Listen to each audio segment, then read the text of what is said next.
Queen Jack is the artist's hand. Graceful, balanced, and quietly deceptive. It tempts you with beauty, but punishes impatience. In careless hands, it fades without meaning. In careful ones, it flows like music, shaping small pots, creating quiet traps, and painting victory through rhythm and awareness. Tonight, we slow down to study its elegance and its danger. Welcome to Sleepy Poker, where you fall asleep to the art of the game. Chapter 1. The First Impression. Queen Jack is a hand that seems to shimmer with promise. When you first sit down at the table, it catches the eye like a perfect pairing, two high cards that appear to move in harmony. You imagine straights, strong top pairs, and flushes flowing easily from it. The name alone sounds regal and complete, like a duet in a quiet melody of confidence. Many players fall for this image before they have even placed their chips, believing they hold something closer to royalty than reality.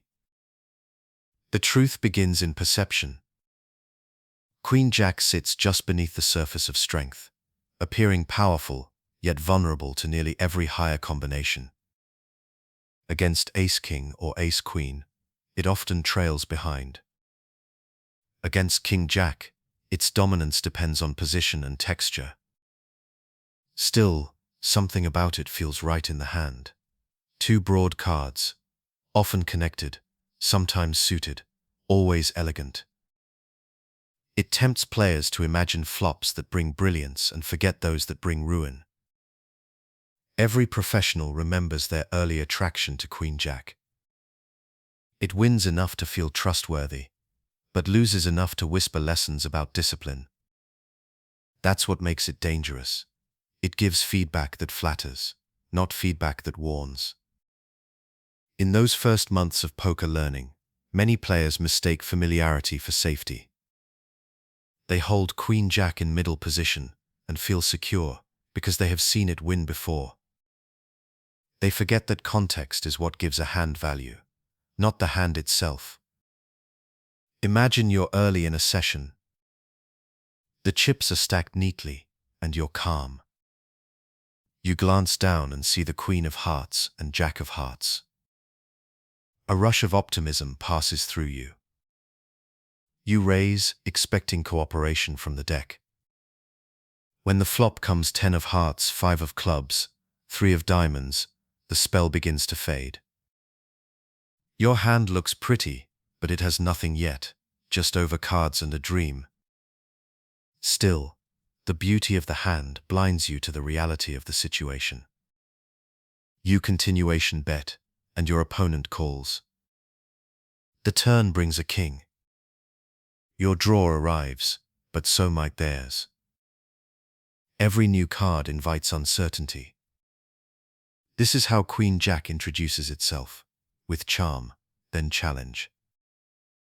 It wants you to believe it's special, but it asks whether you can control that belief. The strongest players don't deny the attraction, they learn to observe it. They treat Queen Jack as an instrument, not a gift, one that can produce beautiful results, but only when played with care. When you first encounter this hand, remember its structure. Both cards live in the middle of the Broadway range. They connect cleanly for straights, but they rarely dominate others. Their strength is potential, not power. Queen Jack loves position, depth, and patience. Out of position, it becomes fragile, struggling to realize equity. Deep stacked, it gains freedom to explore. Short stacked, it turns into trouble. In tournaments, Queen Jack becomes a lesson in adaptability. It's too strong to fold blindly, but too weak to play automatically. On the button, it can open with confidence. Under the gun, it must bow to restraint. Many players misjudge this nuance, thinking a hand that looks good should act good everywhere. The game teaches otherwise. Appearance is not authority. There's also psychology in its rhythm. Holding Queen-Jack feels different than holding small pairs or weak aces. It stirs imagination. It gives the illusion of control, as though skill alone can bend the cards into cooperation. Professionals know this feeling must be observed, not obeyed. The first impression of Queen-Jack is not a command, it's a test of awareness. When we see this hand, we can pause and ask, what do I expect from it? If the answer is excitement, we are already lost. The calm approach begins with detachment, playing the hand as part of a range, not as a favorite child. That's the beginning of true mastery, to respect beauty without chasing it. So tonight, as you rest and listen, let the image of Queen-Jack soften. Picture it not as royalty, but as reflection, two cards that reveal your own habits at the table. They are mirrors for patience, for self-control, for subtle judgment. The first impression is always lovely, but wisdom comes from what happens after the deal. Chapter 2. Beneath the Beauty. Beneath Queen-Jack's graceful surface lies a quiet truth. It is a hand of second bests. It looks composed, elegant, and ready for anything, yet it hides a pattern of small disadvantages. When the flop comes favorable, it often gives you the kind of strength that feels solid but isn't. A top pair with a vulnerable kicker, a straight that can be outdrawn, a flush that isn't the nut. These subtle flaws make Queen-Jack a teacher in disguise. It rewards awareness and punishes pride. Most players meet this lesson the hard way. They see a flop like Queen 9-5 rainbow, hold Queen-Jack, and feel a swell of relief. They bet, they get called, and the story begins to turn. On the turn comes a king. The opponent checks again. Another bet feels natural, but suddenly the imagination fills with danger. King-Queen now leads. Ace-Queen dominates. Even 10-Jack threatens from below. The beauty of Queen-Jack fades, revealing its fragile balance between glory and grief.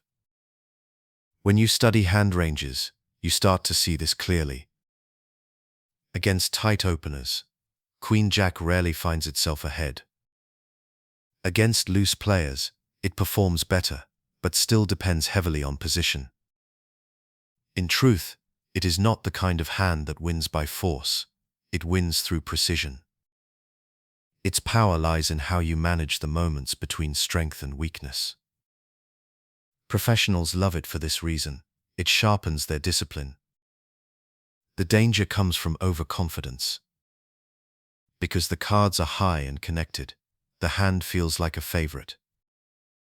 You can hit straights, you can make top pair, you can connect with so many textures. Yet every one of those victories exists just beneath something stronger. Queen-Jack flops top pair and faces Ace-Queen. It flops a straight and fears a higher one. It hits a flush that trembles before Ace-King of the same suit. These patterns repeat often enough to expose the hand's true nature. It is strong only when treated as fragile. A professional sees this and plans accordingly. They know that pre-flop, Queen-Jack should often be folded in early position. In middle position, it can open selectively, especially if suited, or if the table is passive. On the button, it becomes a weapon of rhythm and flow. But even there, the weapon is not sharp unless it's wielded with awareness. Betting too often turns beauty into blunder. Checking with purpose keeps control alive. The deeper you go into the logic, the more you understand that Queen-Jack's problem isn't weakness, it's relativity. It performs well in absolute terms but suffers in comparison. It rarely dominates other hands, and is frequently dominated itself. That single structural truth defines the entire approach. You must play it as a hand that wants to see the future, not command it. When you hold Queen Jack, you are walking a thin bridge between aggression and surrender. Lean too far one way, and you fall into traps. Lean too far the other, and you miss opportunities. The sweet spot is awareness, watching your position, the opponent's ranges, the texture of the moment. Every time you open with Queen Jack, you are agreeing to dance with uncertainty. Even the greats have stumbled on this step. Televised hands show legends losing large pots with Queen Jack, convinced they were ahead. The same hand has also brought them quiet triumph when played with patience. It is a mirror of control. How well can you manage your own desire to be right? Beneath the beauty lies that question. It is not about cards, it is about composure. To handle Queen Jack well is to understand what it truly means to be slightly behind and play as though you know it. It teaches respect for danger, humility in strength, and grace in folding. When you look down at Queen Jack again, remember the softness beneath its charm. It is not a weapon to swing wildly, but a brush to paint carefully. Each decision adds color. Each fold preserves peace. Beneath the beauty, there is truth, and the calm player learns to listen. Chapter 3. Math Behind the Mirage. Queen Jack sits at an intersection of beauty and arithmetic. It feels alive, intuitive, and free, yet its true nature lives inside the numbers. Beneath every confident raise or calm call lies a quiet equation: equity, domination, and realization. Learning to see these patterns transforms the hand from a guess into a system. What once felt like charm begins to look like structure. In raw equity, Queen Jack performs better than most unpaired hands. Against random holdings, it often wins about half the time. That figure is what makes it appear strong. But the illusion fades when you compare it to the ranges that actually show up in real games. Against tight openers, Queen Jack loses ground. Against a range of premium Broadway hands and high pairs, it hovers behind, barely catching up even with position. This is where the mathematics quietly reminds you: a hand can look powerful but be statistically small. Combinatorics gives shape to this truth. There are 16 total combinations of Queen Jack offsuit and 4 suited versions. That means 20 total ways to hold it, fewer than many connected middling hands, but still frequent enough to appear often in a session. Because of that frequency, misplaying it even slightly creates recurring leaks. Over hundreds of hands, the small negative expectation compounds like a slow leak in a ship. The math does not punish immediately, it punishes quietly over time. When you start measuring equity against specific ranges, the mirage becomes clearer. Against Ace-King, Queen Jack wins less than 30% of the time. Against Ace-Queen, it fares even worse. Even when it connects, it often connects second best. Yet against small pairs and lower connectors, its performance improves. The key is understanding that the math changes depending on context. It is never fixed. The hand lives in the middle ground between dominance and danger. Solvers show another subtlety. In modern game theory simulations, Queen Jack appears in mixed strategies, sometimes opening, sometimes folding, sometimes calling, depending on stack depth and position. That mixture tells you everything you need to know about its character. It is a hand of balance, not certainty. Pros respect that ambiguity. Amateurs often try to simplify it into always play or always fold. The truth lives between those extremes. Imagine a 6-max game. The cutoff opens, and you sit on the button with Queen Jack suited. The solver suggests raising about half the time, calling the rest. Both are mathematically fine, provided you know what comes next. The numbers say it holds just enough equity to continue, but not enough to dominate. That means your edge must come from the next layers: position, post-flop reading, and discipline. In practice, the math of Queen-Jack teaches humility. It reminds you that poker is not about absolute strength, it's about relative expectation. Every hand has value only when filtered through position, stack size, and opponent style. A player who understands this plays Queen-Jack like a sculptor, shaving away impulse until only intention remains. The Mirage comes from pattern recognition. Human minds remember the flops where Queen-Jack hits perfectly, the straight on the 10, the flush that sparkles across the board, the clean top pair that holds. Those memories are vivid and emotional. But the math tracks every unseen fold, every missed draw, every cooler lost to ace-queen. It counts without passion. To play well, you must learn to think like the math, even as you feel like the artist. So when you see Queen-Jack again, pause for just a moment. Beneath its shine lies a line of invisible numbers, percentages, ranges, expectations. They are not there to drain the magic, but to define it. Beauty without structure is illusion. Structure without rhythm is cold. Poker, like Queen-Jack itself, lives between the two. Understanding the math does not make the hand dull. It makes it honest. And honesty is what turns danger into depth. Once you know what lies beneath the Mirage, you can finally enjoy the hand for what it is, a balanced equation between imagination and reason. Chapter 4. Position is power. In poker, every hand changes shape depending on where it begins. Nowhere is that more evident than with Queen-Jack. Its strength isn't fixed, it breathes with position. In early seats it becomes cautious and small. In late seats it opens like a window to fresh air. Learning this truth is what separates the hopeful player from the aware one. When you act early, you carry the burden of the unknown. There are still many players left to act, each capable of holding hands that dominate Queen-Jack, Ace-Queen, King-Queen, even Ace-Jack. Each of those combinations cuts away your advantage before you see a flop.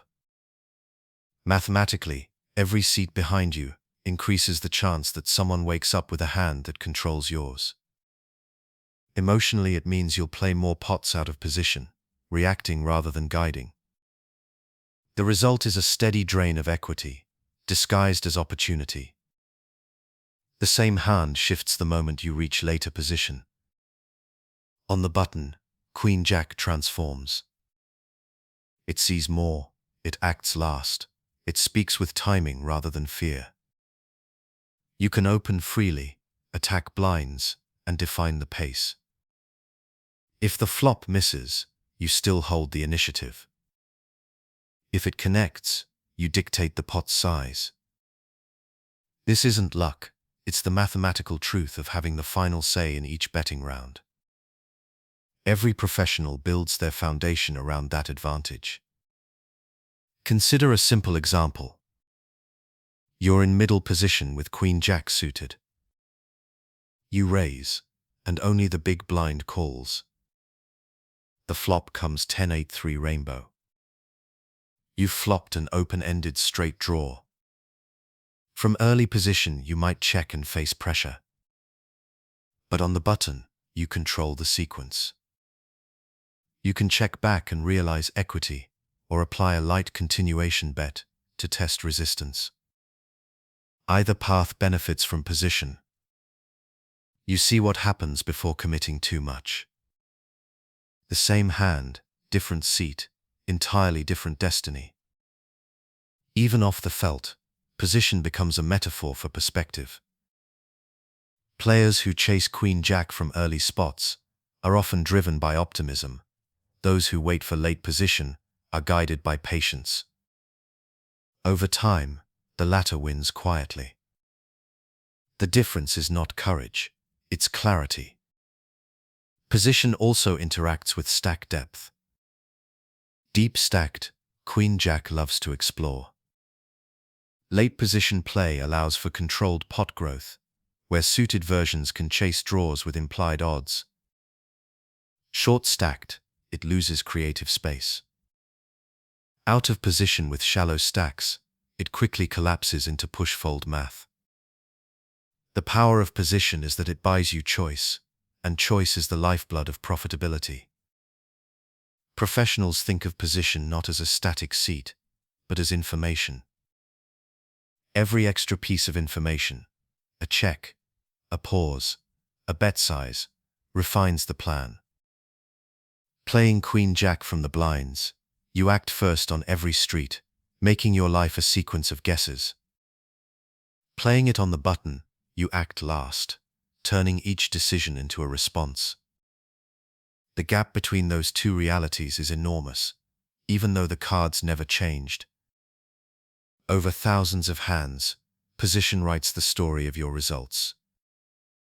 A player who opens Queen-Jack in early seats leaks slowly one small pot at a time. A player who uses it late steals blinds, floats flops, and folds cheaply when necessary.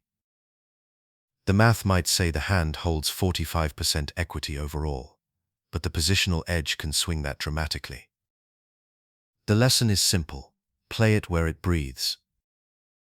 When you next look down at Queen-Jack, don't just see rank and suit. See context. Ask where you are, not what you hold. From the right seat, it can sing. From the wrong one, it whispers defeat. Position isn't just an advantage. It's permission to play the hand the way it deserves to be played. So as you rest and listen, picture the table as a circle of shifting light. Sometimes you're in shadow, forced to act blind. Sometimes the light moves to you, and everything becomes visible. That's what position feels like, clarity returning to the game. And in that clarity, Queen-Jack becomes not a problem, but a poem of timing and restraint. Chapter 5: Early Position Discipline. The first few seats at the poker table are where courage and caution collide. Acting early means acting without information, and that makes discipline your only protection. With Queen-Jack, this lesson comes quickly. The hand looks too pretty to fold, yet folding it here is often the best decision you can make. Learning that restraint over and over is the essence of mastery. From early position, every player still left to act is a potential threat. Statistically, there are too many chances that someone holds ace-king, ace-queen, or a strong pair. Against those ranges, Queen-Jack is an underdog before the flop even begins. The trouble is not just in the cards, it's in the situation. Once you raise, you invite re-raises, and those re-raises force you into tough choices with a hand that rarely dominates. You become the player defending a guess, not leading a plan. It's easy to justify an open here by memory. You recall the one time Queen-Jack flopped Broadway, or made two pair and doubled up. Those moments glow brighter in your mind than the quiet folds that saved you chips. But if you tracked every instance honestly, the math would tell a simpler story. Early position, Queen-Jack slowly loses. Not in dramatic pots, but in steady trickles of small disadvantage. That's why professionals view early position like a gatekeeper. Only the strongest hands should walk through.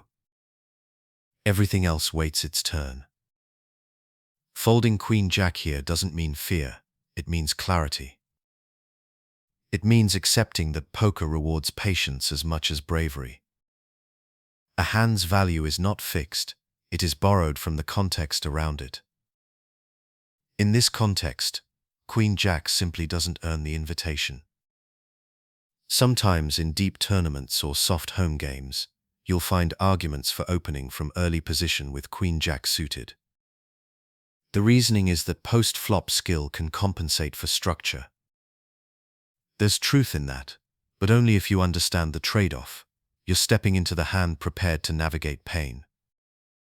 You will face more continuation bets, more 3-bets, and more uncertainty.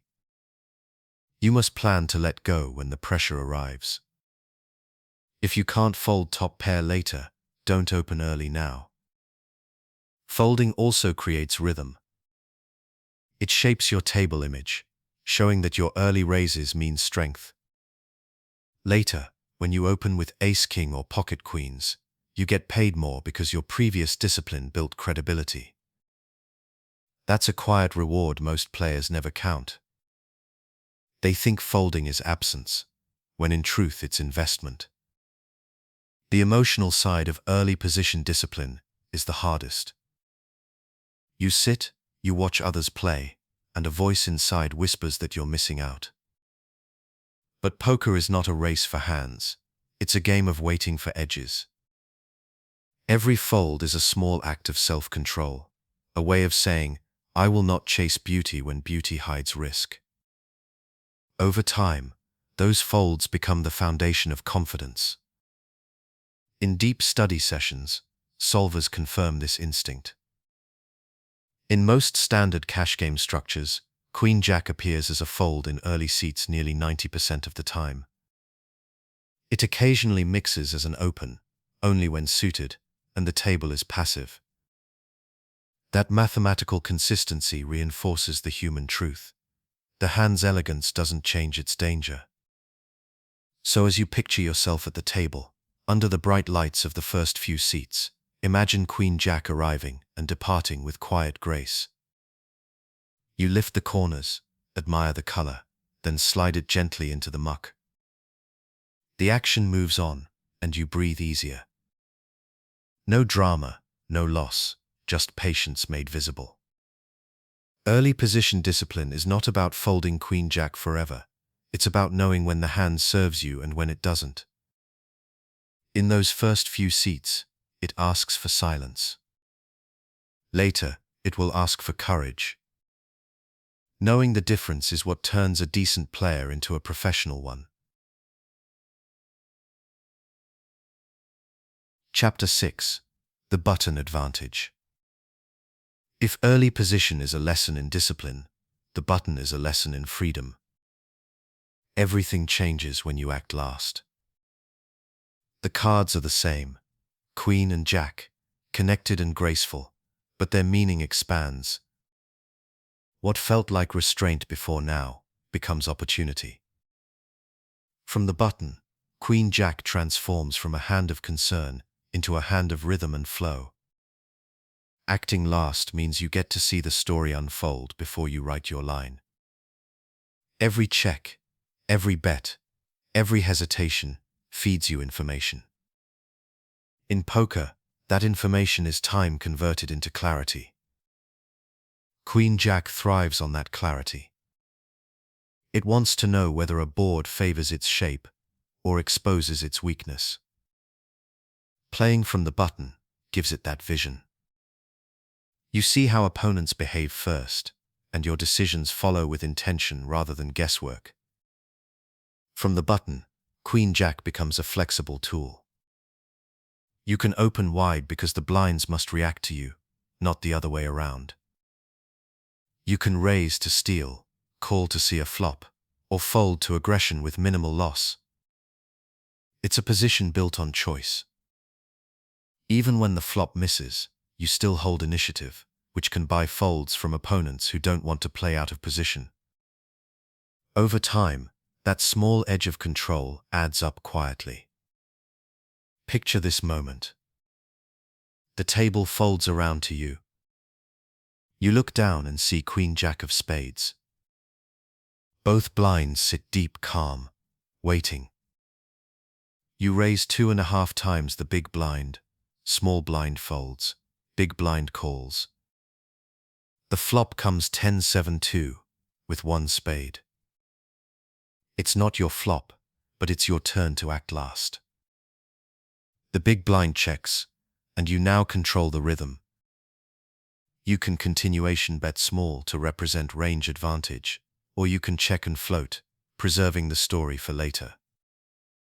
Both choices exist because of position. When the turn comes, a 9 of spades, you now hold a flush draw and an open-ended straight draw. The opponent checks again. You bet, and the pressure moves through the pot, like current.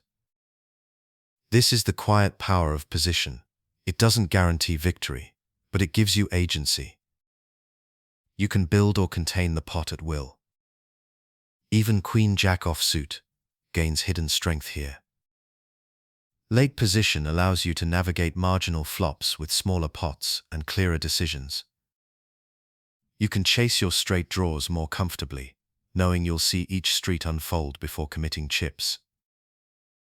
Every decision happens with full awareness of what has already occurred. That alone changes the expected value of the hand dramatically. The button also softens emotional noise. Because you act last, you are not reacting in fear. You are responding in rhythm. That rhythm creates confidence, an inner steadiness that ripples into better decision-making. Many players describe late position as seeing in slow motion. You watch, you wait, and when it's finally your turn, you act with calm. Queen-Jack feels graceful here because it finally has the room to breathe. Solvers echo this truth mathematically. In almost every common stack configuration, Queen-Jack suited and even offsuit open profitably from the button. Its equity relative to blinds increases, its realization improves, and its mistakes cost less. When trouble arrives, you can retreat lightly. When opportunity appears, you can expand boldly. The numbers align perfectly with intuition. Position makes beauty practical. This advantage is not a license to overplay. The temptation is to feel invincible from the button, to think every hand deserves aggression. Queen-Jack punishes that excess, just as surely as it rewards balance. The true mastery lies in knowing when to press and when to float. Some flops invite pressure, others whisper for stillness. The button gives you both options. Wisdom is choosing the right one. As you drift toward rest, imagine the table from above. The button glows softly, a circle of calm light moving clockwise through time. When it reaches you, you breathe in. The cards glimmer. You raise, not from impulse, but from understanding. Queen-Jack, once dangerous and deceptive, now becomes cooperative, a partner in rhythm, carried by the power of position. Chapter 7. Blind Defense and Pressure. Defending the blinds is one of the hardest arts in poker. You are entering the hand out of position, paying part of the price already, and staring at a field that gets to act last. With Queen-Jack, this moment becomes a small test of reason versus emotion. The hand looks strong enough to defend, yet it performs differently, depending on who raised, how deep the stacks are, and what kind of pressure you can withstand. When you sit in the big blind and see Queen-Jack, you're already halfway to involvement. The small blind might fold, the action might come from a late open, and instinct whispers to call. Sometimes that instinct is right. Sometimes, though, it's a trap disguised as opportunity. The key is understanding why you are calling, and what the plan looks like afterward. Against a late position opener, defending Queen-Jack makes sense. Their range is wide, filled with weaker Broadway and connector hands. Your cards have enough equity to continue, especially if suited. But you must remember, you are playing from behind in position, even if your hand is slightly stronger. Once the flop comes, you act first, which means every line you take must include foresight. The mistake most players make here is playing Queen-Jack reactively, checking and calling without a map. Professionals plan the hand before it begins. They know which flops favor them, which ones demand caution, and how to exit gracefully when pressure grows. When facing an early position raise, the equation changes. Their range tightens, filled with hands that dominate you. Here, calling with Queen-Jack becomes dangerous. You enter a pot that's already shaped against you, with fewer winning paths and higher risk of reverse implied odds. In these spots, the best defense is silence, a fold that protects your stack and your rhythm. The difference between those two scenarios defines the discipline of blind play. Not all Queen-Jacks are created equal. Suited versions hold potential. Offsuit ones hold trouble. Deep stacks allow exploration. Shallow ones punish it. The ability to evaluate those details in seconds is what keeps professionals calm where others bleed chips. 3-betting from the blinds adds another layer. When the opener comes from the cutoff or button, Queen-Jack suited becomes a solid semi-bluffing candidate. You block strong continuations like Queen-King and Ace-Queen. You carry potential on coordinated boards, and you represent balance. The goal isn't domination, it's initiative. If they fold, you take the pot uncontested. If they call, you play from behind with a hand that can still connect beautifully. It's a measured risk, a statement of composure rather than force. But the deeper lesson here is psychological. Playing Queen-Jack from the blinds means accepting discomfort. You will face flops that miss, turns that test, and rivers that sting. Your control isn't in winning those hands, it's in managing your responses to them. Folding on the turn isn't weakness, when it preserves equity for the next orbit. Calling down correctly once is worth more than chasing every board out of pride. The math supports this balance. Solvers show that Queen-Jack suited defends roughly half the time versus late opens, folding the rest. Offsuit versions nearly disappear from defense entirely. These patterns prove what intuition already knows. The blinds are a battlefield of precision, not emotion. Every chip you save there is a quiet victory in the long game. As the hand plays out, position amplifies pressure. Opponents will continuation bet more often, knowing you act first. They will test your boundaries, waiting for hesitation. The solution is rhythm, responding with clarity rather than fear. Sometimes that means check-raising light to reclaim the initiative. Sometimes it means folding instantly, without frustration. Every decision becomes a mirror for your temperament. When you watch professionals defend the blinds with Queen-Jack, notice their stillness. They don't force results. They measure texture, watch timing, and play the hand one beat at a time. It's not about fighting, it's about flowing within constraint. That calm awareness turns a difficult position into an exercise in patience. So as you picture yourself at the table, chips stacked beside you, blinds posted and Queen-Jack resting quietly in your hand, take a slow breath. You're not defending your cards, you're defending your composure. The pressure will come and pass like a wave. Your task is not to resist it, but to move with it. That's the real art of blind defense, to remain still inside the storm. Chapter 8. Facing 3 bets. Few moments in poker test composure, more than facing a 3-bet with Queen-Jack.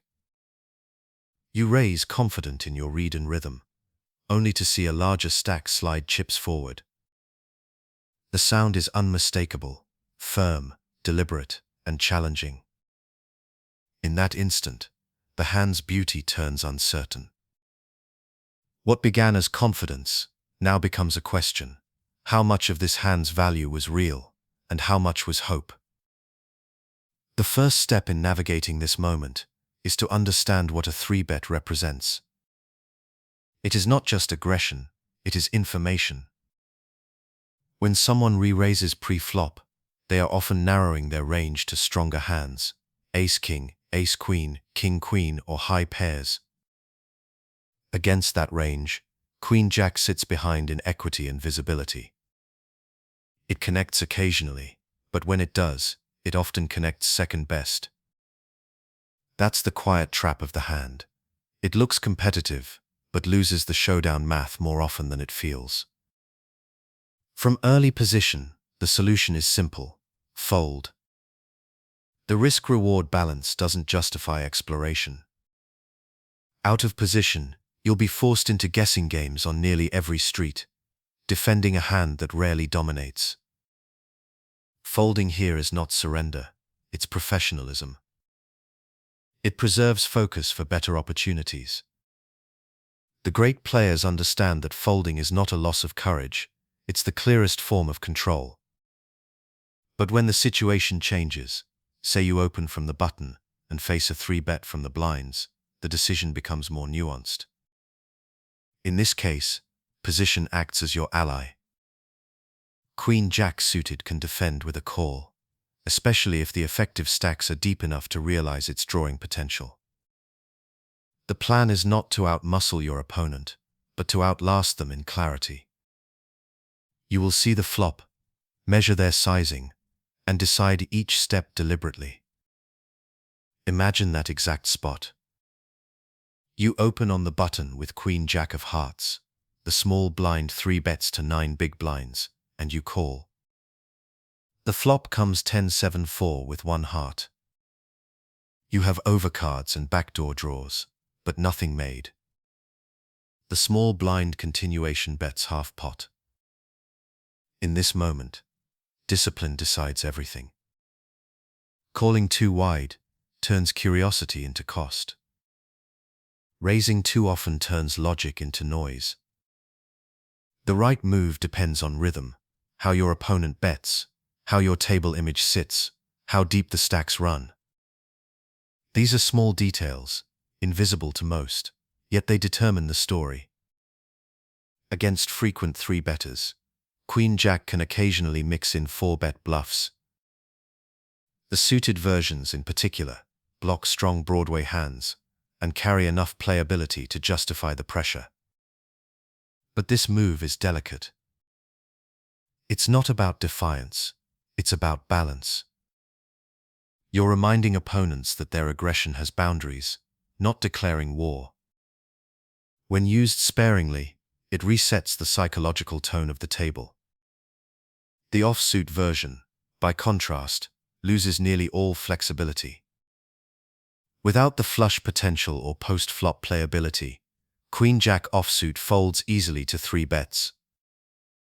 The equity loss is too steep, and the implied odds too small to justify a call.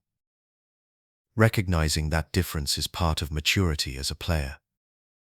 The same hand, only slightly changed, holds an entirely different destiny. What makes this situation profound is how emotional it feels. A 3-bet tests your sense of worth. You feel challenged, even targeted. Many players react from ego. They call to prove something, or raise to push back. But poker doesn't reward pride, it rewards patience. The calm player lets the pressure wash over them, counts their chips, and folds with peace. They understand that folding well today creates the conditions to win tomorrow. Mathematically, queen-jack rarely crosses the threshold of profitable defense without position and depth. Solver data reinforces this, showing that even suited versions fold a majority of the time versus large re-raises. The beauty of those numbers is in what they represent: permission to let go. The math doesn't demand resistance, it invites peace. As you listen now, imagine the rhythm of that decision. The table hums, chips click, and the re-raise glows across the felt. You take a breath. You glance once more at the queen and the jack, still elegant, still tempting, and then you slide them forward, calmly and without regret. The dealer collects them, and the game continues. No frustration, no doubt. Just rhythm. This is how professionals face pressure, with awareness instead of reaction. Queen Jack's true test is not in how it wins, but in how it folds. When you can release it gracefully after a 3-bet, you've already won something deeper than chips. Mastery over impulse. Chapter 9. Texture and Timing. Every hand in poker breathes differently, depending on the board it meets. For Queen Jack, the board texture determines whether the hand sings or falls silent. Some flops open possibilities and flow. Others close them immediately. The difference isn't luck, it's texture. Understanding how that texture interacts with timing is what turns average players into artists. When the flop comes coordinated, something like 10-9-4 or King 10-5, Queen Jack feels alive. You see straight draws, backdoor flushes, and overcards working together in rhythm. These are the moments that invite controlled aggression. Your hand aligns naturally with the middle of your opponent's range, giving you leverage through semi-bluff potential. A small continuation bet here can represent strength while still retaining paths to improve. But when the board comes disconnected, 7-3-2 or 8-4-4, the hand's shape changes. Your cards hover above the texture with no connection, no backdoor hope, no reason to invest. These boards belong to smaller pairs, random 80s and 7s, hands that now quietly dominate you. In these spots, timing means letting go early. Professionals don't cling to beauty in the wrong context. They read the board's story and step aside when it doesn't involve them. There's also the difference between wet and dry flops. Wet flops, those full of draws, offer chances to balance aggression with potential. Dry ones punish impatience. Betting on a flop like King 10-4 Rainbow accomplishes little. It builds a pot where you are often behind and rarely fold out better. On a board like 10-9-4 with 2 hearts, however, your Queen Jack of Hearts becomes art. The equity flows through multiple channels, straight, flush, and overcard potential, allowing small bets to apply maximum pressure. Timing extends beyond the flop. On the turn and river, Queen Jack's relationship with texture continues to evolve. When draws complete, your earlier bets either gain credibility or collapse. Professionals use this shift as a form of storytelling. If you bet a 10-9-4 flop and the turn brings an 8, your straight now materializes. A well-timed second barrel forces folds from even strong pairs. But when the turn blanks, restraint becomes wisdom. Forcing action on dry texture is like painting over clarity with noise. Every board also tells a psychological story.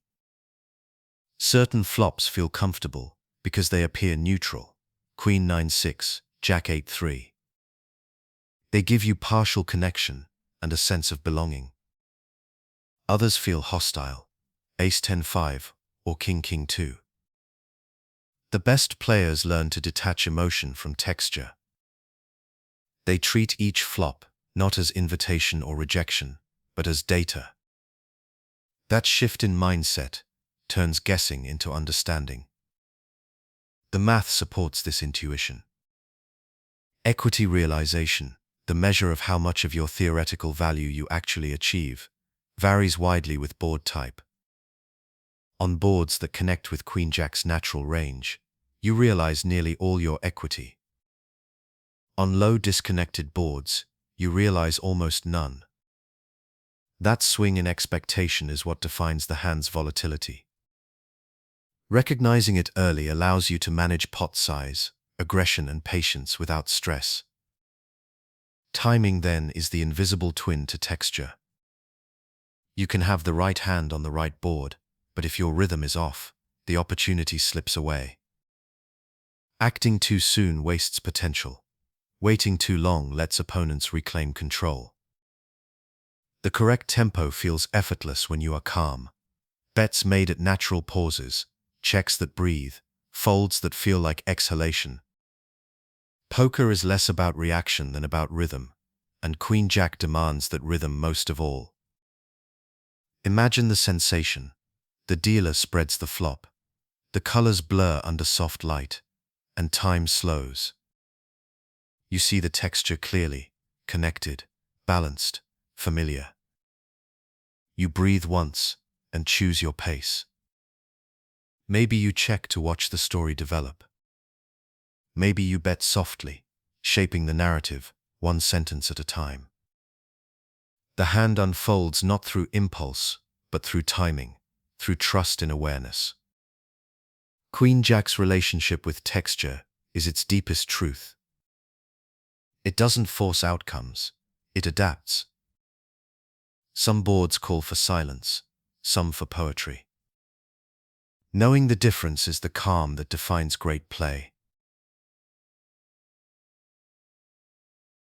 Chapter 10. Reading Broadway Boards. When the flop falls high, cards like ace, king, queen, jack, or 10, Queen-Jack steps into familiar yet dangerous territory. These are the so-called Broadway boards, elegant stretches of rank that mirror the hand's own shape. They feel comfortable because they look like home, but that comfort can deceive. Every Broadway flop tells a layered story of power, domination, and caution. Reading it clearly determines whether you rise with confidence or sink beneath stronger hands. Start with a simple one, King, Queen, 5 rainbow. Holding Queen-Jack here feels tempting. You've paired the Queen and have a draw to the straight, but the King looms above like a quiet warning. Your hand has partial strength, good enough to continue, not good enough to build. Professionals treat this as a control moment. They check more, bet smaller, and value the option to fold later. Amateurs, guided by the thrill of top pair, build pots they cannot finish. Broadway boards often create these near-miss illusions. You connect just enough to believe. That's the Mirage. Flops like Queen 10-9 or Jack 10-8 give you draws and pair potential, but they also empower opponents who started with ace-king, king-queen, or even pocket pairs above the texture. On such boards, aggression must come from balance, not emotion. Betting too large invites punishment. Checking behind preserves strength and information. The key is pattern recognition. On flops that align with your perceived range, say you opened from late position, your opponent expects you to connect. A small continuation bet on King 10-5 might fold out middle pairs and weak aces. That's positional logic at work. But on boards where your range misses, like Ace-King 2, you must acknowledge that the story doesn't belong to you. Queen-Jack sits beneath the top of that hierarchy. The best players don't pretend otherwise. They accept the pecking order and proceed with humility. When the flop lands 10-9-8, the equation flips. Now your hand can form straights, double gutters, and strong pairs with potential. You can bet freely, leveraging fold equity and future draws. This is one of the few Broadway setups where Queen-Jack dominates rather than fears domination. Yet even here, discipline rules.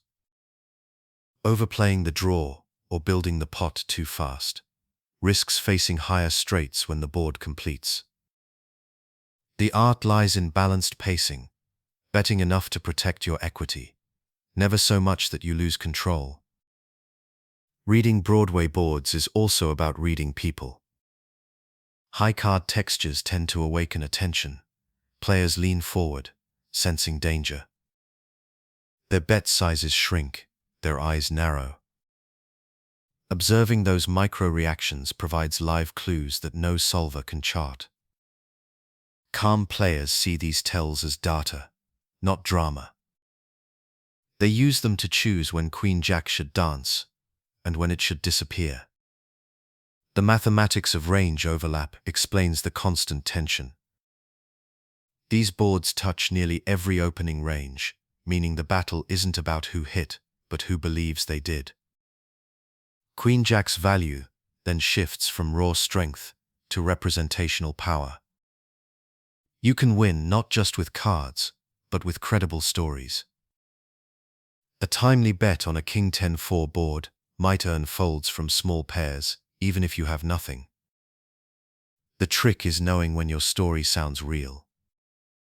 When you analyze database results from long sessions, the pattern repeats. Queen-Jack wins modest pots on Broadway boards when played with control, and loses large ones when played from attachment. The data doesn't lie. Success comes not from aggression, but from precision, the willingness to keep pots small until clarity arrives. So as you picture the flop sliding across felt, shining with face cards and promise, remember, every Broadway board is a stage, and every card a performer. Queen-Jack belongs there, but only if it knows its role. Sometimes it leads, sometimes it listens. The wisdom is in sensing which the moment calls for. In those quiet seconds before you act, let the scene slow. Read the pattern, feel the balance, and choose the line that protects your calm. Because on Broadway boards, beauty invites danger, and only awareness keeps the hand from turning into tragedy. Chapter 11. Drawing Potential. Queen-Jack holds a subtle magic in how it draws. Even when it misses the flop, it often misses with hope. Open-ended straights, backdoor flushes, and combinations of overcards create hidden paths to strength. This is what gives the hand its artistic appeal. It rarely feels dead. But drawing potential can be a gift or a curse, depending on how you interpret it. When the flop comes 10-9, your heart lifts. You see 8 outs to a straight, plus the possibility of overcards improving your showdown value. This is one of the purest forms of drawing strength in poker, a hand that has both direct and disguised equity. Professionals recognize the beauty of that structure, but treat it with respect.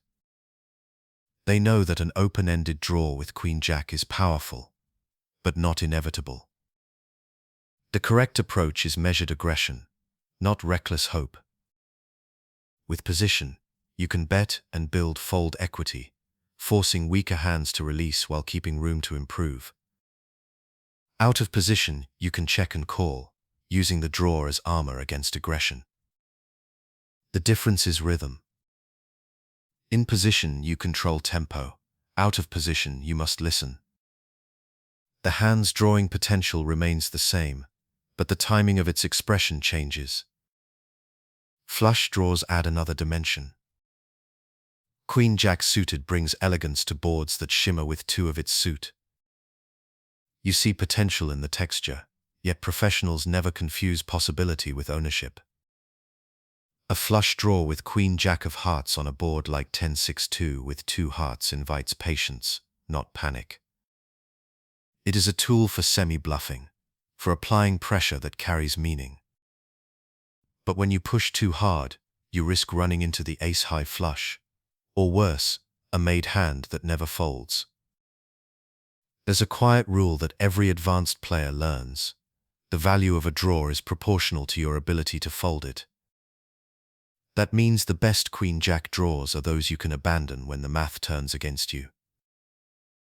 It's not the number of outs that defines success, but your discipline when they don't arrive. In that way, drawing potential becomes emotional training. the art of holding possibility lightly. Mathematically, open-ended straight draws like those from 10-9 or King-10 flops carry around 32% equity with 2 cards to come. Add a flush draw, and the number climbs above 50. That's raw math, but equity alone doesn't tell the whole story. The quality of your draw depends on what lies above it. When your draw aims for the middle of a straight, like hitting a queen-high straight on a board that can make a king-high, the beauty becomes fragile. You might hit and still lose. Recognizing those reverse implied odds is what turns intuition into understanding. Solvers often recommend playing strong draws with a mix of aggression and control, betting small at high frequency, checking selectively when the board favors your opponent. This balance mirrors meditation, movement and stillness, both serving awareness. The goal isn't to win every draw, it's to stay even when variance turns.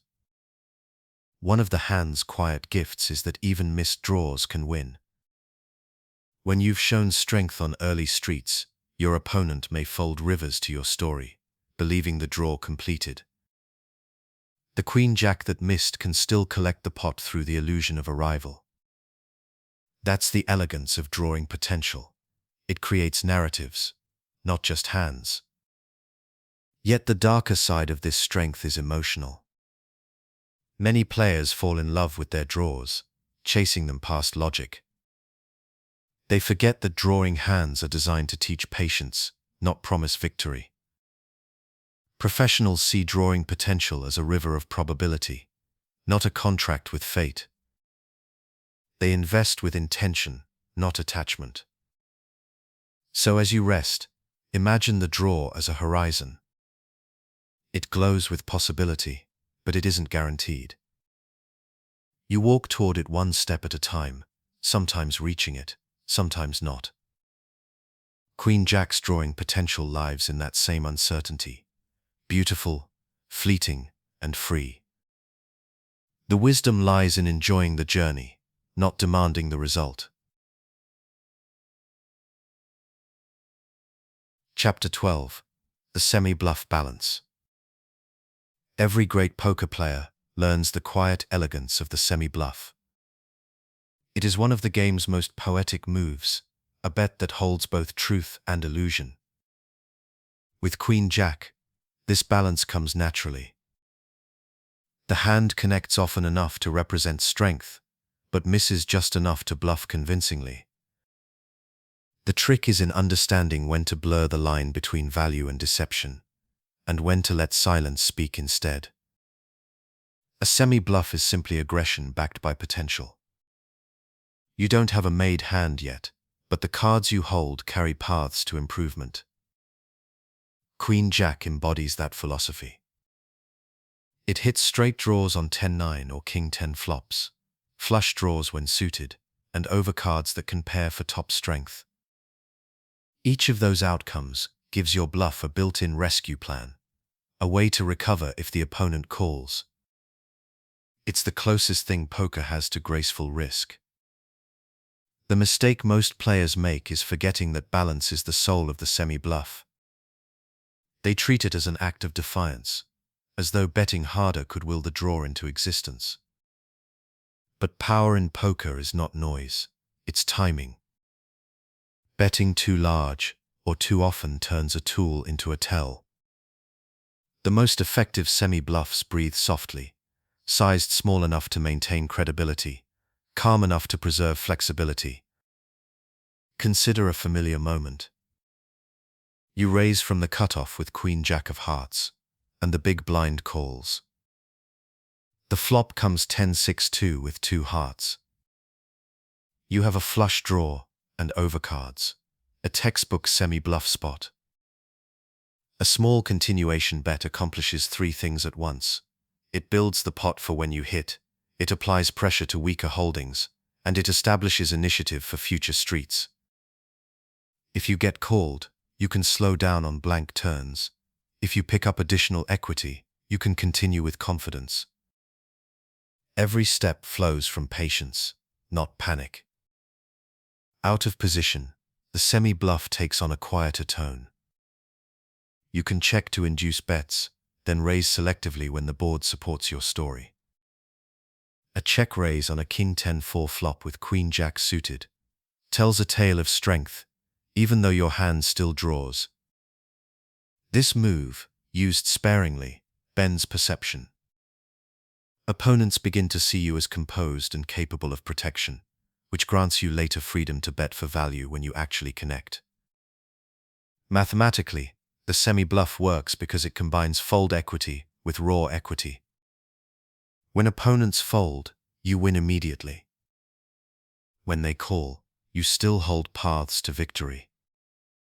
The expected value grows not from the size of your bet, but from the combination of possibilities. The stronger the draw, the safer the bluff.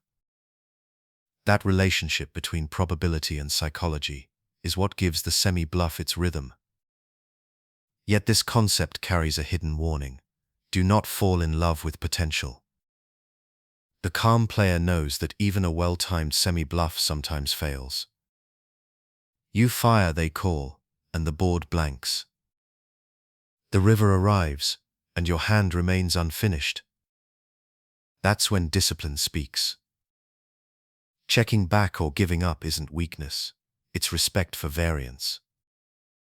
A semi-bluff becomes profitable only when you can stop it at the right time. Solvers reinforce this idea. Optimal strategies mix semi-bluffs with true value bets, keeping frequency balanced so opponents cannot tell the difference. That's the mathematical version of composure, making sure your story sounds believable, whether it's fact or fiction. Queen Jack plays this role beautifully, because its natural range produces both value and illusion in the same breath. The deeper truth is emotional. Semi-bluffing with Queen Jack teaches you to trust process over outcome. It invites you to act from understanding, not adrenaline. You bet because the moment calls for it, not because you crave control. You fold later with the same peace with which you bet now. In that rhythm lies freedom. So as you rest, imagine the hand again, the chips sliding forward, the board half-formed, the future uncertain. The semi-bluff isn't noise, it's a whisper of intent. It says, I know where this could go, but I am calm either way. That balance between risk and restraint is where real poker lives. Chapter 13. The C-bet decision. The continuation bet, or C-bet, is the heartbeat of modern poker. It's the moment where initiative meets truth, the decision to tell a story about the flop, regardless of how fully you've connected.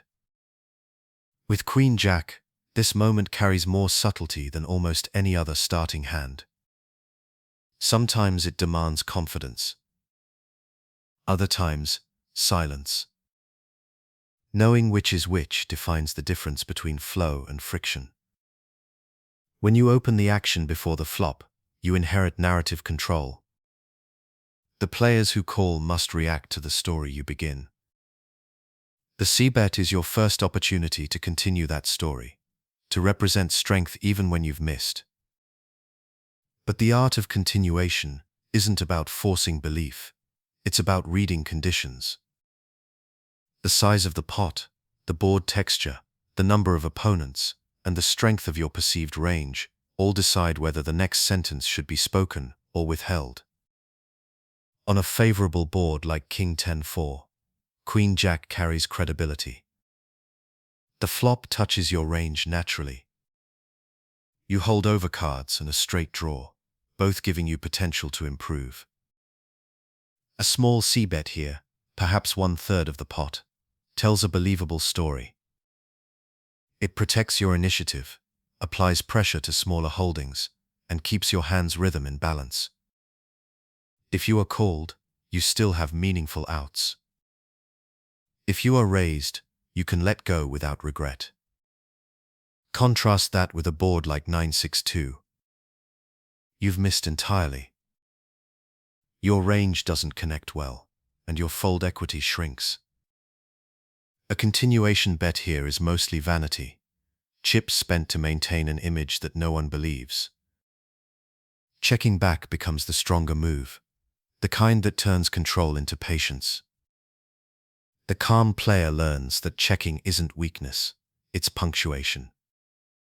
It lets the story breathe.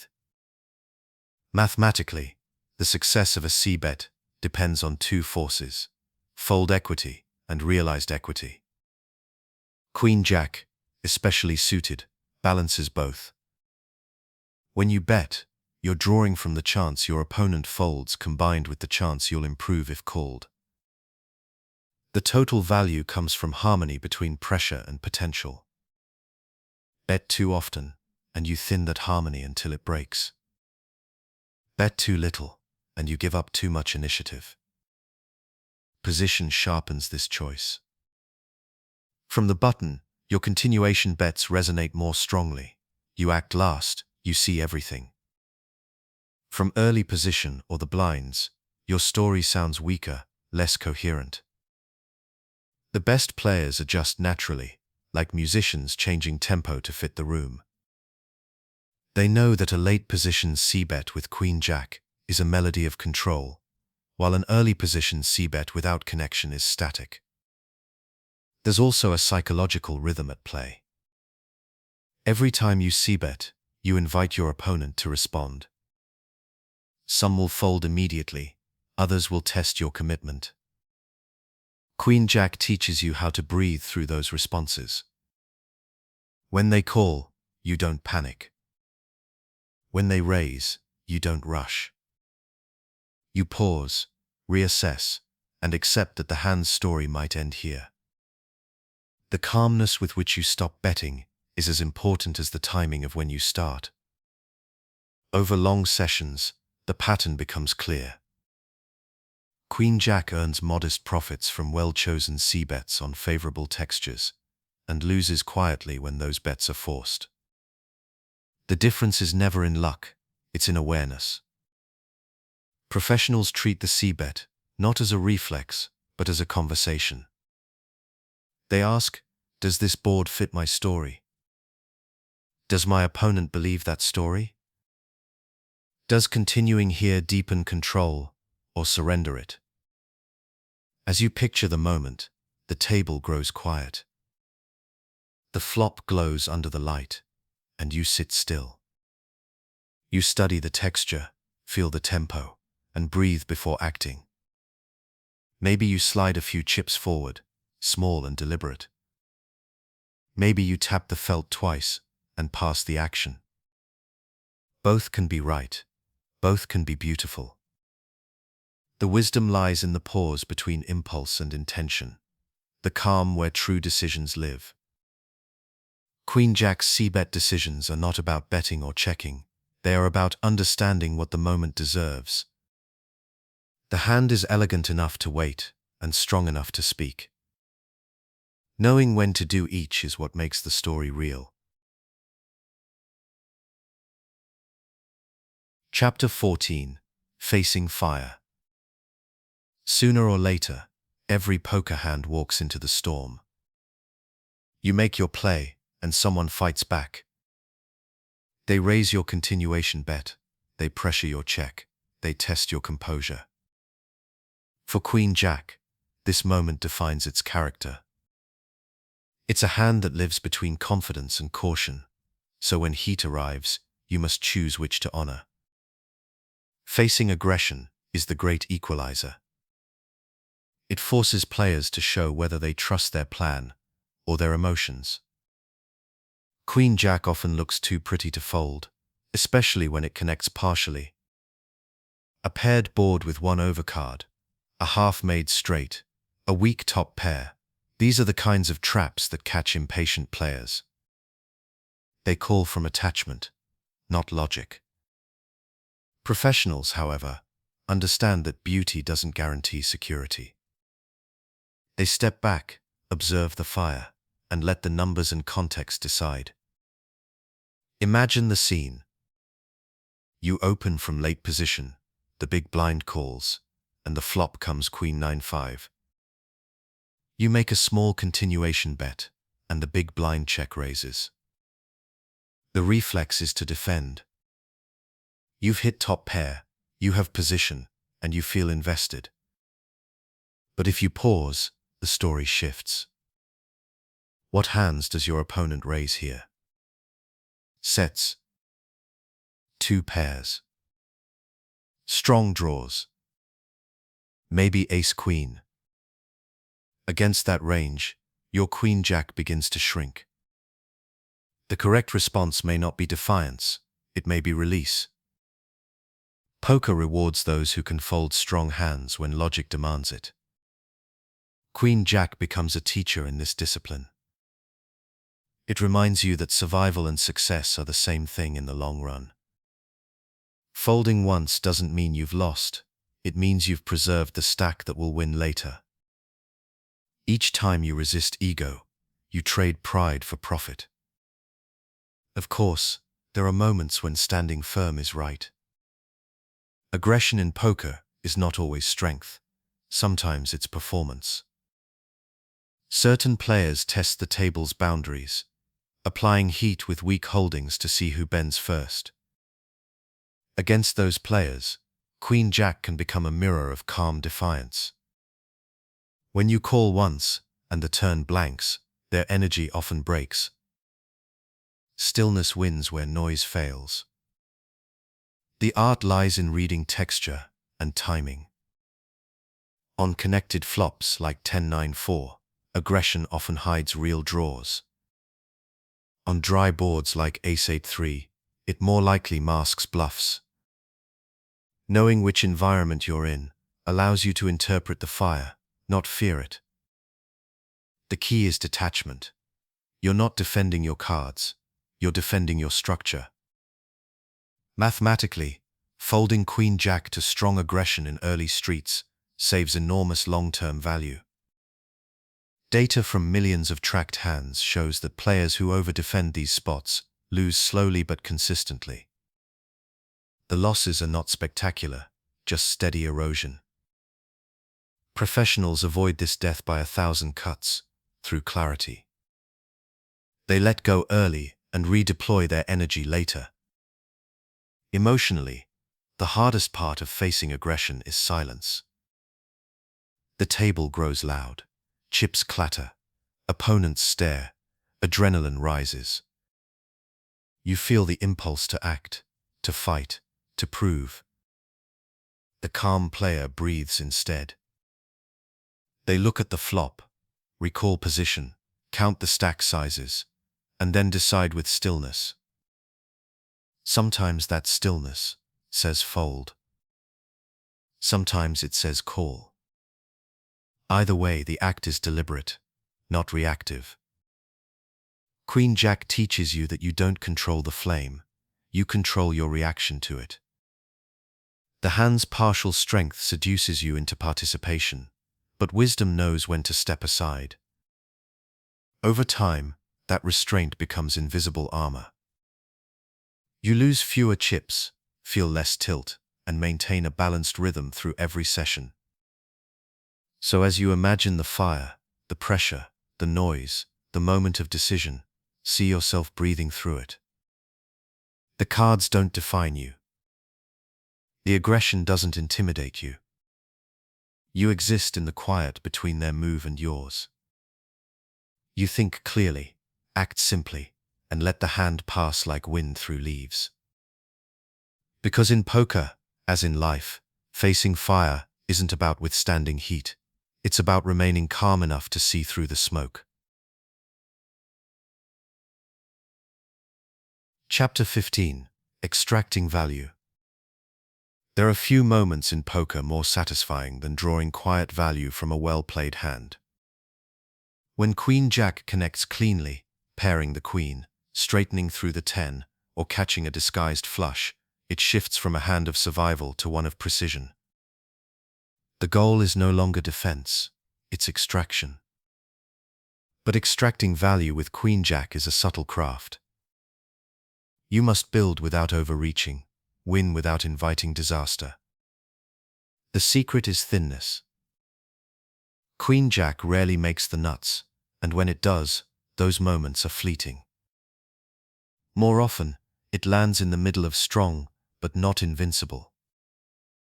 A top pair with a decent kicker, a straight that can be overtaken, a flush that's not quite the highest. These are the spots where money is made not through boldness, but through calibration. Professionals learn to size bets softly, to speak in whispers rather than shouts. Imagine a simple hand. You raise from the button with Queen Jack of clubs. The big blind calls, and the flop falls. Queen 9-4 with 2 spades. You've hit top pair, good kicker, and position. The temptation is to protect, to bet large, to deny equity. But wisdom says otherwise. A smaller bet keeps worse hands in, extracting value from King-Queen, Jack-9, and even stubborn draws. You don't win more by pushing them out. You win more by letting them stay just long enough. This is the rhythm of value. You bet, as if the pot is breathing, slow, even, aware. When the turn comes a blank, you can bet again, not from fear, but from understanding that your hand is still ahead of much of their range.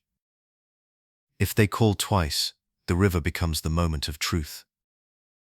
A blank allows one last measured wager. A scare card, an ace or king, calls for stillness. Every decision rests on awareness of where your hand sits in the hierarchy of strength.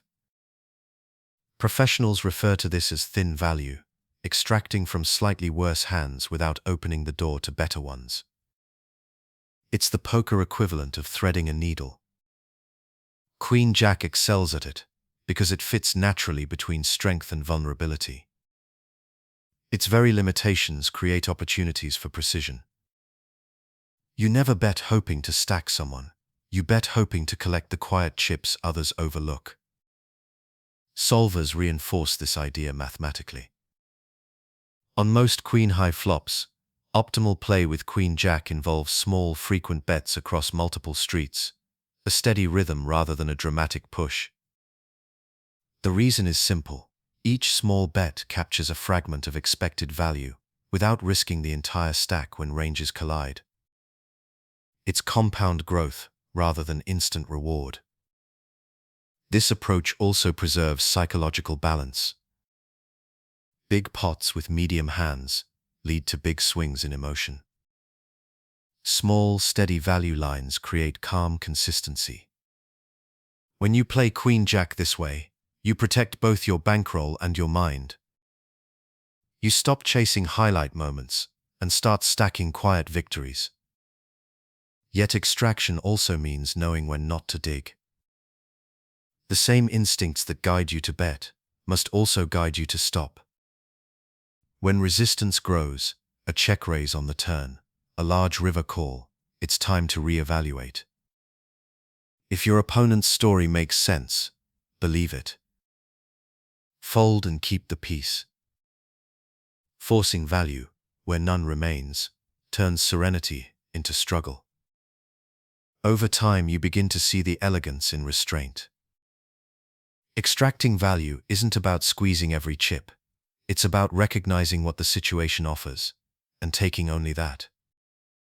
You leave greed behind, replacing it with presence. Queen Jack becomes your practice in moderation, assertive but gentle, ambitious but aware. As you picture the table, see it as a living rhythm. Chips pass like breath. You bet softly, your opponent calls softly, and the pot builds in balance. When the final card falls, you know exactly what the hand deserves. No more, no less. You push out one last bet, small and sure, and when they call, the dealer slides the pot your way. No celebration, no tension. Just quiet satisfaction, the kind that comes from doing something well and knowing it was enough. Chapter 16. Stack Depth Wisdom. Every poker hand changes shape with stack depth. It's not just about how many chips you have. It's about how those chips reshape the meaning of risk, reward, and rhythm. Queen-Jack is a hand that lives and dies by this dynamic. Deep stacks give it breadth and imagination. Short stacks squeeze it into precision. Understanding how to adapt across those depths turns confusion into clarity. When you play deep, 100 big blinds or more, Queen-Jack becomes an explorer. The extra chips act as time, giving you the freedom to see turns and rivers unfold. With that freedom comes implied odds, the potential to win large pots when your draws complete or your top pairs hold. Deep stacks allow the hand to function as a balanced tool, capable of floating, semi-bluffing, and value betting across multiple streets. Its connectivity thrives on boards where straights or flushes can develop. But deep stacks also hide danger. The same hands that make Queen-Jack profitable, top pairs and strong draws, can trap you into overcommitting. The deeper the stacks, the greater the punishment for overconfidence. A single misread can turn a promising pot into a long fall. Professionals navigate this by keeping pot sizes proportional to certainty. When their hand is in the middle of the range, their bets are too. When it climbs toward the top, their aggression scales naturally. Imagine a cash game with deep stacks behind. You open from the button, the small blind 3-bets, and you call with Queen-Jack suited. The flop comes 10-8-3 with one of your suit. You have a gut shot and backdoor flush draw, playable but not powerful. Deep stacks give you room to call and see another card, to use position like an anchor. When the turn comes a 9, you've arrived. The straight lands quietly, disguised among other possibilities. That's where depth reveals its reward, the ability to let a hand grow into fullness. Short stacks reverse the equation. With 20 big blinds or fewer, Queen-Jack loses its poetry. The distance between flop and showdown compresses. There is no time for creativity. Now, the hand becomes arithmetic. You count blinds, ranges, and fold equity. Its strength becomes binary, either good enough to shove or too weak to continue. This form of play favors hands with immediate power, not speculative promise. Queen-Jack sits just below that threshold. It's not a bad hand, but it lacks domination against calling ranges filled with ace-highs and pairs. Tournament players live within this tension constantly. Near the bubble, or in late stages, stack sizes dictate behavior more than the cards themselves. With 40 big blinds, Queen-Jack can still open freely. With 20, it becomes a cautious call or disciplined fold. With 10, it's often pushed all in only when suited and folded otherwise. The difference is not preference, it's structure. The math of survival changes faster than emotion can follow. Mid-stack play between 30 and 60 blinds is where Queen-Jack lives most comfortably. It retains post-flop flexibility while maintaining manageable risk. Here, awareness becomes the key skill. You can open from most positions, call 3-bets occasionally, and apply post-flop pressure with calculated ease. The hand performs best when you plan 2 streets ahead, balancing value and control. Mid-stacks are where theory meets instinct. Solvers show that at 100 blinds, Queen-Jack enters ranges widely. At 40 blinds, it narrows. At 20, it nearly vanishes. This consistency across formats proves a quiet truth. The hand's success depends less on its face value and more on its breathing room. Give it space, and it thrives. Compress it, and it fades. Emotionally, This lesson runs deeper than numbers. Stack depth teaches patience. It reminds you that every hand has seasons, moments to bloom and moments to rest. When you have chips, you can let Queen-Jack unfold like a story. When you don't, you must read it like a poem, brief, careful, precise. So as you picture the felt beneath your fingertips, imagine your stack as the tempo of the hand. Deep stacks are a slow waltz, each street a soft step. Short stacks are a drumbeat, immediate and sharp. Queen-Jack dances to both, but it changes its form each time. The wisdom lies not in forcing a rhythm, but in hearing the one the chips already play. Chapter 17. Tournament Adaptation. Tournaments are living organisms. They breathe, shift, and evolve as blinds rise and stacks shrink. Every hand changes meaning hour by hour, and Queen-Jack is no exception. What begins as a hand of rhythm and imagination early on becomes a hand of calculation and timing later. Adapting to those changes is the key to survival, and it's here that Queen-Jack reveals its full emotional and strategic depth. In the early stages of a tournament, stacks are deep, blinds are small, and patience has room to grow. Here, Queen-Jack shines in its most expressive form. You can open liberally from late position, call raises with suited versions, and play multi-way pots without fear. The hand's range of connection, straights, flushes, and disguised top pairs, creates steady opportunities for value. At this stage, your focus is less on chip preservation and more on building structure, image, rhythm, and observation. Queen-Jack plays as an instrument for learning opponents' habits. You study how they bet into dry boards, how they react to pressure, how they respond when checked to. Every pot becomes quiet data.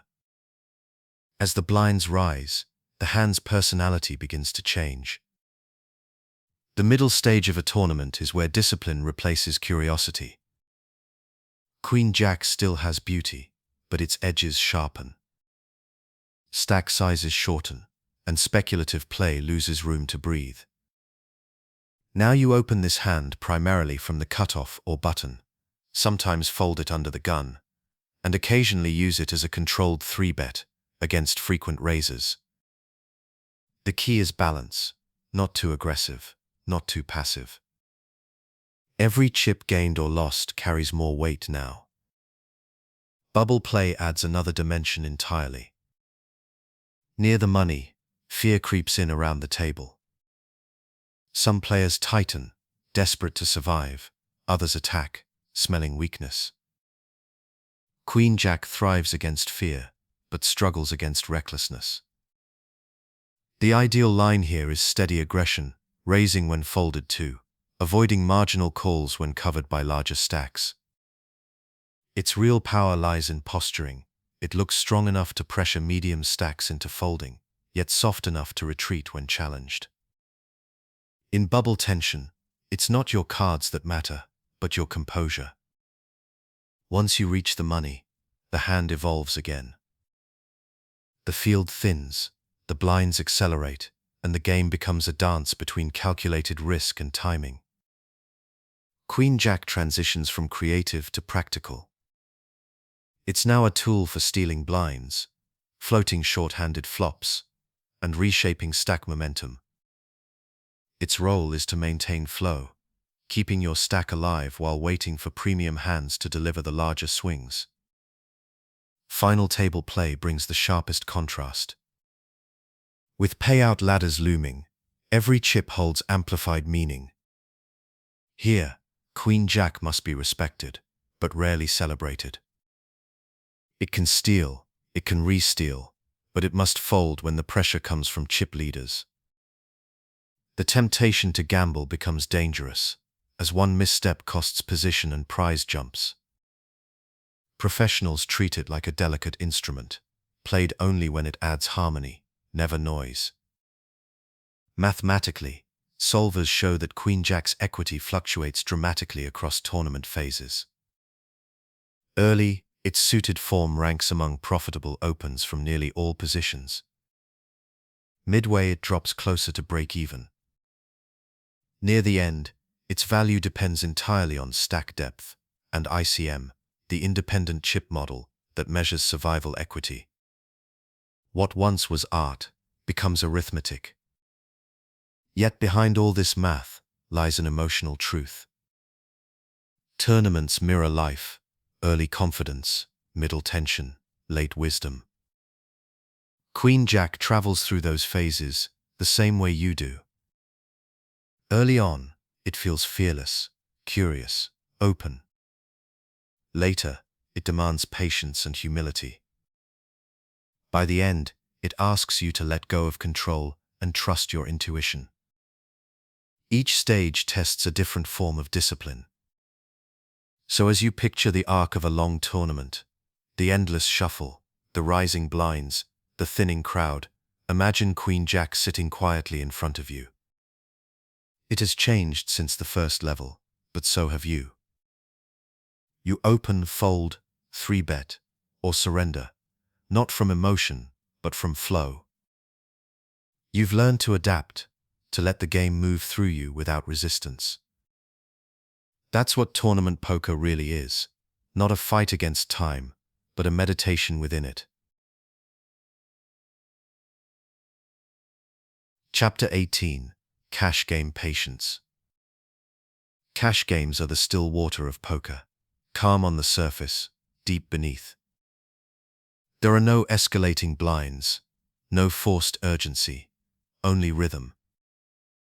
You play as long as you wish, you leave when you're ready.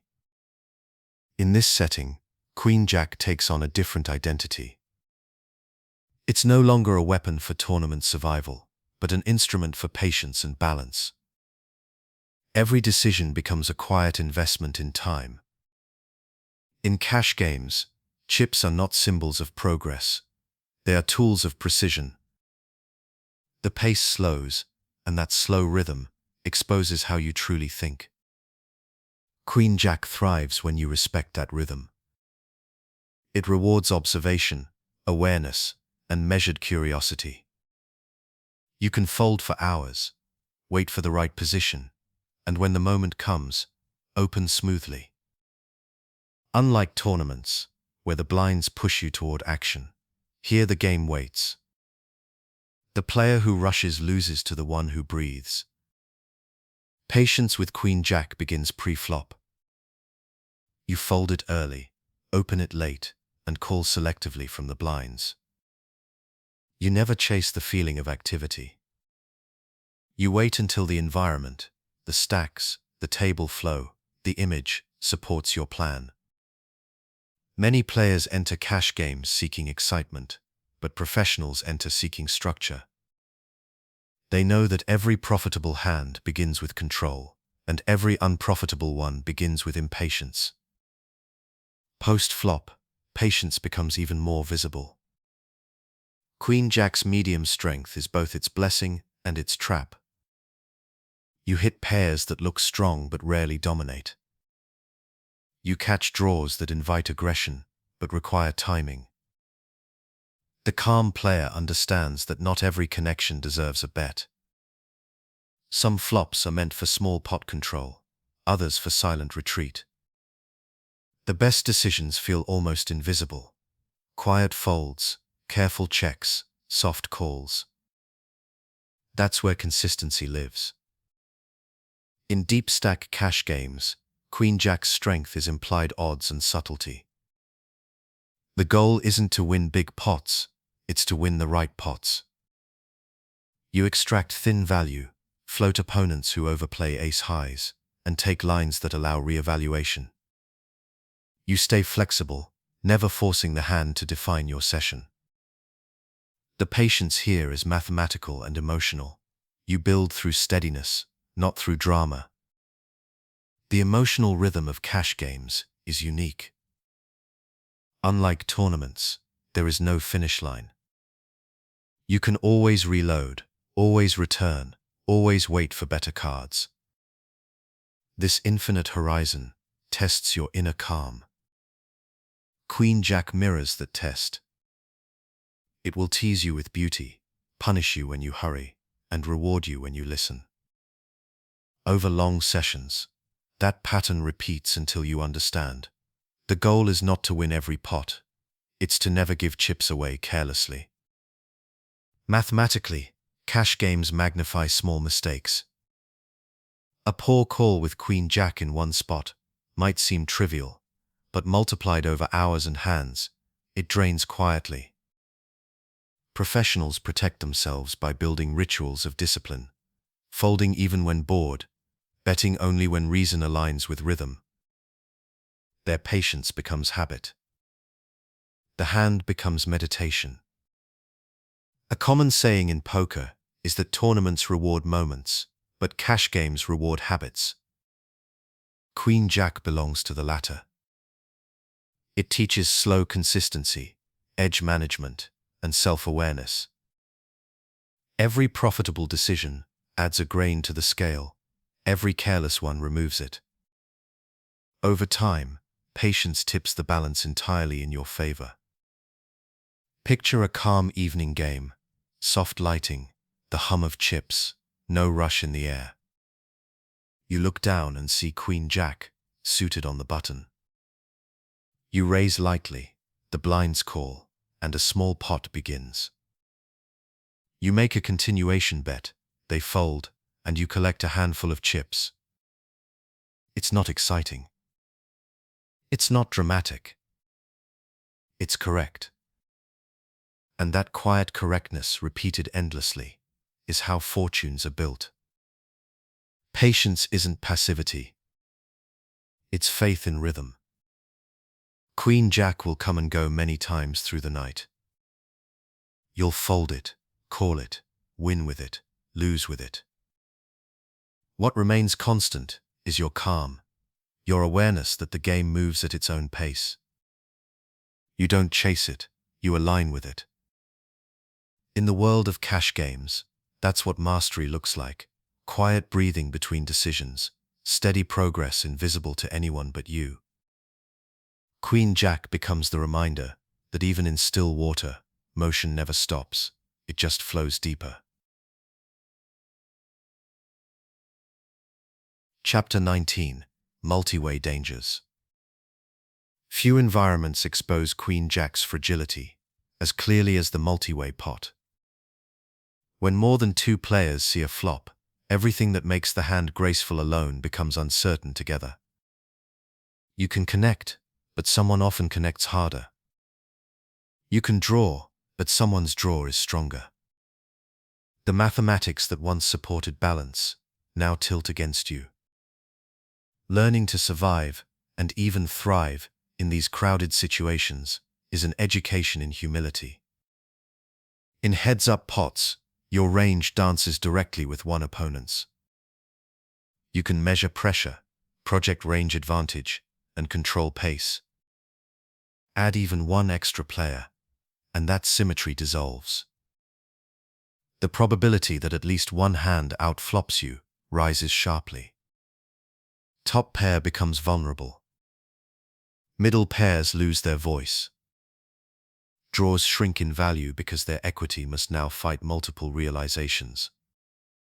Queen-Jack, caught between aspiration and fragility, must learn to listen instead of lead. Imagine opening from late position with Queen-Jack suited and getting two callers from the blinds. The flop falls 10-9-3 with a mix of suits, a beautiful connection for you. You've flopped an open-ended straight draw, but the pot is already complex. You bet, the small blind calls, and then the big blind check raises. What once looked like opportunity now feels like exposure. One player might have a set, another a higher draw. Suddenly, aggression turns into thin ice. The correct response isn't panic, it's pause. In multi-way play, patience becomes defense. Professionals reduce continuation bit frequency dramatically here.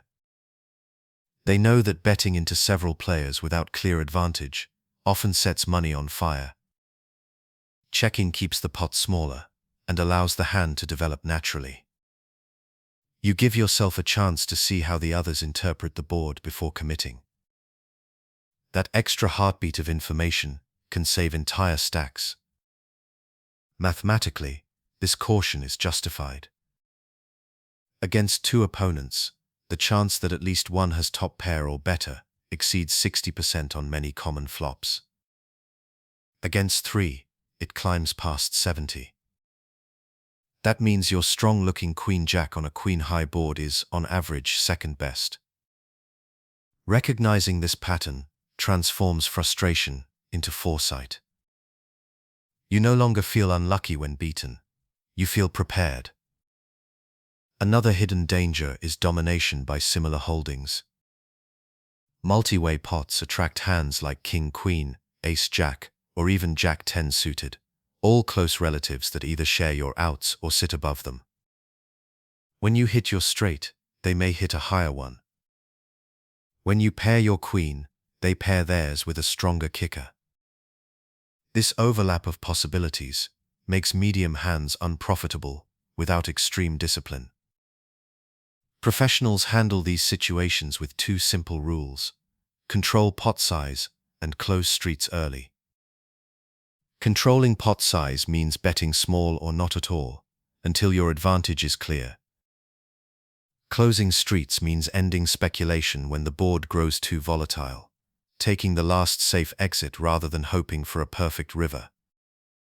Queen-jack rewards this restraint because it wins best in measured pots, not contested wars. There are rare exceptions. On boards where you hold absolute range advantage, for instance, a low disconnected flop that misses everyone, you can use queen-jack as a light bluff. Even then, sizing stays small, designed to fold out air rather than challenge strength. The key word is proportion. In multi-way pots, every bet must fit the texture like brushstroke to canvas, deliberate, minimal, aware. Emotionally, multi-way play tests patience more than courage. The noise multiplies. Bets fly from multiple directions, and your sense of control flickers. The calm player resists the urge to participate in every storm. They fold more often, call selectively, and bet only when logic aligns with flow. Their discipline looks passive but is deeply active. It's the act of guarding clarity. So as you picture the scene, a crowded table, the hum of voices, chips clicking in chorus, imagine queen-jack resting quietly in your hand. The flop comes, the action swirls, and instead of rushing forward, you breathe. You study, you wait, and when the moment feels right, you act, small, deliberate, exact. Because in multi-way pots, power doesn't belong to the loudest player. It belongs to the one who can remain still while the noise rises. Queen-jack teaches this better than almost any hand. When many chase the same dream, wisdom is knowing when to wake up. Chapter 20. Bluff Construction. Bluffing is the language of balance. It's how poker transforms from a game of cards into a dialogue of perception. With queen-jack, bluffing takes on a special kind of grace. The hand's natural blockers, drawing potential, and board coverage make it one of the most poetic bluffing tools in the deck, but only when wielded with structure and restraint. Every good bluff begins with a reason. It isn't chaos, it's architecture. Professionals build bluffs the way engineers build bridges, grounded in math, supported by position, designed to hold. Queen-jack fits perfectly within that framework because it interacts with so many value ranges. It can represent the strongest hands while still having paths to equity if called. That duality makes it ideal for storytelling. Imagine the button opens, the big blind calls, and the flop lands, King 10-5 rainbow. You hold Queen Jack suited, a gut shot to the nuts, and 2 overcards to the 10. Your opponent checks. A small continuation bet here isn't desperation, it's logic. You're telling a believable story of top pairs, overpairs, or strong Broadway combinations. If they fold, the story ends profitably. If they call, your hand still lives within the plot. The structure deepens as the hand continues. When the turn comes an ace, your straight completes. But even if it doesn't, that card strengthens your perceived range dramatically. You can fire again, now representing the very strength you threatened earlier. That's the core of bluff construction, creating lines that align with credible value. Queen Jack's geometry across Broadway boards gives you that credibility effortlessly. Blockers make the math cleaner. Holding the Queen and Jack removes key combinations of strong hands your opponent could have. Ace-Queen, King-Queen, or even Queen-Jack itself. This reduction in available value combos increases your bluff's success rate subtly, but meaningfully. It's small arithmetic turned into psychological pressure. But the most beautiful bluffs carry emotional rhythm. They aren't fired from tension, they're released from stillness. You watch your opponent's breathing, their patterns, their pace. You sense weakness, not as a smell of fear but as a break in tempo. That's when the chips move forward, quietly, deliberately. The bet is not defiance, it's art made visible. Over-bluffing is where most players lose the thread. They confuse creativity with compulsion. Bluffing with Queen-Jack every time it misses is as reckless as never bluffing at all. The balance lies in moderation. Use it when the board supports your story, not when your ego demands attention. The calm player bluffs in proportion to the truth, a perfect mirror of poker's deeper philosophy. Mathematically, bluffs work because fold equity fills the space between raw hand value and expected value. Solvers show that balanced play includes a specific ratio of bluffs to value bets, roughly 1 bluff for every 2 or 3 value hands, depending on texture. Queen-Jack naturally falls into that ratio, giving you built-in equilibrium if used correctly. The numbers align with intuition. It feels right because it is right. Another layer of bluff construction comes from progression, the story told across multiple streets. A single bet may look suspicious, but a sequence of consistent actions builds credibility. When you raise pre-flop, continuation bet on a coordinated flop, and follow through on a high turn, the story feels complete. Your opponent folds not to your hand, but to your coherence. Emotionally, every great bluff is an act of faith, not in luck, but in awareness. You must believe in your read, your sizing, and your calm. If any one of those falters, the illusion collapses. That's why professionals treat bluffing as meditation. The act itself must come from stillness, not strain. Queen-Jack, when used in this space, becomes a teacher in presence. So as you picture the board glowing under the light, imagine the moment of commitment. The chips slide forward, the sound soft, almost ceremonial. You don't hold the best hand, but you hold the story that looks like it. The opponent folds, and the pot drifts your way. No celebration, no adrenaline. Just quiet satisfaction that your understanding, not your luck, won the moment. Bluff construction with Queen-Jack isn't about trickery, it's about harmony between truth and illusion. The calm player doesn't bluff to deceive, they bluff to complete the pattern. And in that balance, the hand reveals what poker truly is. Not battle, but art through rhythm. Chapter 21. Reverse Implied Odds. Some of poker's deepest lessons aren't learned from the hands you win, but from the ones that quietly drain your stack. Reverse implied odds are the invisible gravity beneath those losses, the unseen cost of being second best. Queen-Jack, elegant and inviting, teaches this principle more clearly than almost any other hand. It looks strong, it feels alive, but when the pot grows too large, it often stands just one step behind the winner. To understand reverse implied odds, imagine holding Queen-Jack on a board of Queen 7-3. You've hit top pair. The hand feels stable.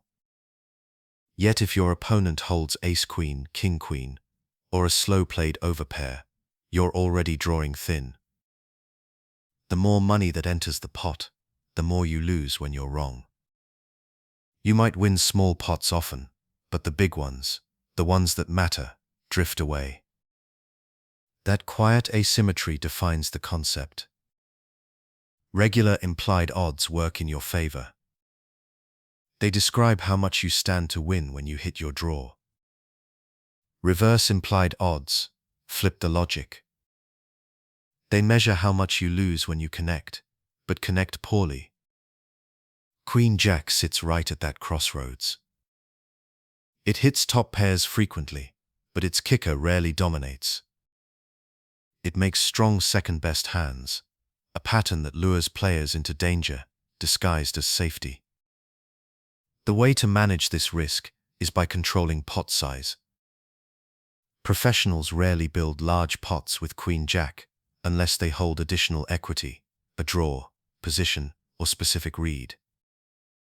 On dry flops, they bet small and check often. On wet ones, they play selectively, prepared to release when the board or action turns sour. Each choice protects them from the slow leak that ruins otherwise good sessions. Imagine another common trap. You open from middle position with Queen-Jack suited, and the big blind calls.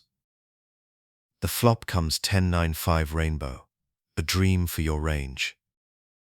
You bet, they call. The turn brings a king.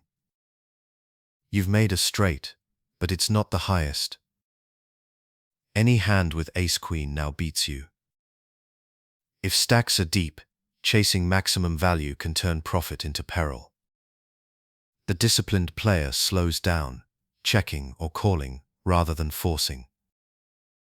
They understand that a hand doesn't have to win the most to win enough. Reverse implied odds aren't just mathematical, they're emotional. They prey on attachment. The human instinct to protect what looks strong blinds us to its limits. Folding top pair feels wrong, like betrayal. But poker rewards detachment over loyalty. The calm player looks not at what their hand is, but at what it risks becoming. They ask, if I'm ahead, how much do I gain? If I'm behind, how much do I lose? The answer determines whether to proceed. Solvers illustrate this concept beautifully. In equilibrium, Queen-Jack often checks more than it bets on medium boards because its equity is capped, meaning it can't improve to the nuts as easily as other holdings. That capped status transforms potential into vulnerability. Professionals internalize that structure so thoroughly that folding becomes second nature. It's not fear, it's flow. Another dimension is opponent type. Against loose emotional players who overvalue weak top pairs, your Queen-Jack performs better. Against tight, deliberate opponents who bet only strong ranges, it shrinks. Reverse implied odds expand or contract, depending on who sits across from you. Reading that dynamic, knowing when your top pair is safe and when it's a liability, turns theory into intuition. This principle echoes beyond the felt. Many of life's mistakes come not from weakness, but from overconfidence, from assuming our good position is unshakable. Reverse implied odds remind us that strength without awareness can still lead to loss. The quiet mind measures not just reward, but consequence. So as you picture the next hand, see the trap before it forms. The flop looks friendly, the turn feels comforting, but deep down you sense the imbalance. You slow your breath, let the moment pass, and keep the pot small. The dealer pushes it to someone else, but you feel no sting, only calm clarity. You didn't lose chips, you preserved them. You didn't miss value, you maintained peace. That's the lesson of Queen Jack's hidden danger, the awareness that not every winning hand deserves a war. True mastery lies in recognizing when the cost of being right is higher than the price of letting go. Chapter 22: Opponent Profiling. Poker is not played against the cards, it's played against the people who hold them. The deeper you go into the game, the clearer that truth becomes. Every decision gains meaning only when seen through the lens of who sits across from you. Queen Jack, with its balance of potential and peril, reacts to personality more than most hands. Understanding your opponent is what transforms Queen Jack from an uncertain drawing hand into a precise instrument. The first layer of profiling is pace. Some players act quickly and confidently. Others hesitate or move in rhythm with uncertainty. These patterns reveal more than words. The hurried player often hides weakness behind speed, eager to push the decision back to you. The slow, deliberate one often holds real strength, comfortable in stillness. When you hold Queen Jack, a hand that lives in the middle of ranges, these clues matter. You're often facing small but important decisions, whether to call, fold, or float. Timing tells transform those guesses into educated choices. Next is bet sizing. Aggressive players build pots early. Cautious players keep them small. When an aggressive opponent bets large on a draw-heavy flop, they might hold air, inviting you to respond. Against them, Queen Jack can become a tool of counter-pressure, calling to let their bluffs exhaust themselves. Against a cautious opponent, that same line becomes dangerous. Their large bets mean business. In that environment, folding Queen Jack becomes an act of intelligence, not fear. Player type also defines how you extract value. Against loose opponents, who chase every draw and call from curiosity, Queen Jack's medium strength shines. You can bet lightly for value, collecting chips from weaker holdings. Against tight opponents, who fold everything but strong pairs, those same bets lose meaning. The better play is to underbluff, to check and control the pot instead. Awareness turns guesswork into tailoring. The emotional tone of an opponent matters most of all. Every table carries its own energy: confidence, fatigue, tilt, focus. You can feel it even before a hand begins. A player who just lost a big pot plays differently from one who just won. Their thresholds shift. Queen Jack benefits from that sensitivity. It gives you the flexibility to respond, raising into hesitation, folding into conviction. You're not reacting to cards but to atmosphere. Mathematically, opponent profiling isn't quantifiable, but its effects ripple through every expected value calculation. Solvers assume perfect play. Humans never reach it. By reading imperfection, you create edges theory, Kant chart. Queen Jack's moderate strength becomes a probe for those imperfections, a hand that can call, bluff, or fold based on the heartbeat of the moment. Imagine a session where you face two distinct players.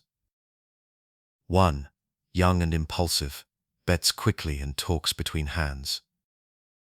The other, quiet and deliberate, folds for hours and then suddenly raises. Against the first, Queen Jack becomes a sword. You call lighter, float more, and bluff with confidence. Against the second, It becomes a shield. You tighten up, release marginal spots, and protect your rhythm. The same hand, two completely different expressions. That adaptability is the essence of profiling. Professionals often describe this as playing the player, but the truth is gentler. You're harmonizing with the table's frequency. When energy rises, you slow down. When it slows, you apply pressure. Queen-Jack works perfectly in this dance because it's neither too weak nor too strong. It has enough potential to explore, yet enough vulnerability to teach respect. The emotional challenge is consistency. Profiling requires presence, a calm observation, unmarred by bias. If you begin to label opponents from ego, they're weak, they're bad, you stop seeing clearly.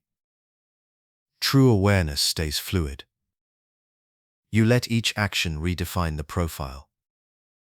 That flexibility keeps Queen-Jack from becoming a victim of habit.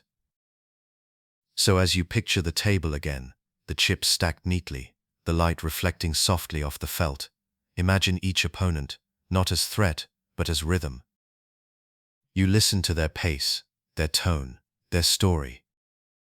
Queen-Jack rests in your hand, ready to echo that rhythm or counter it.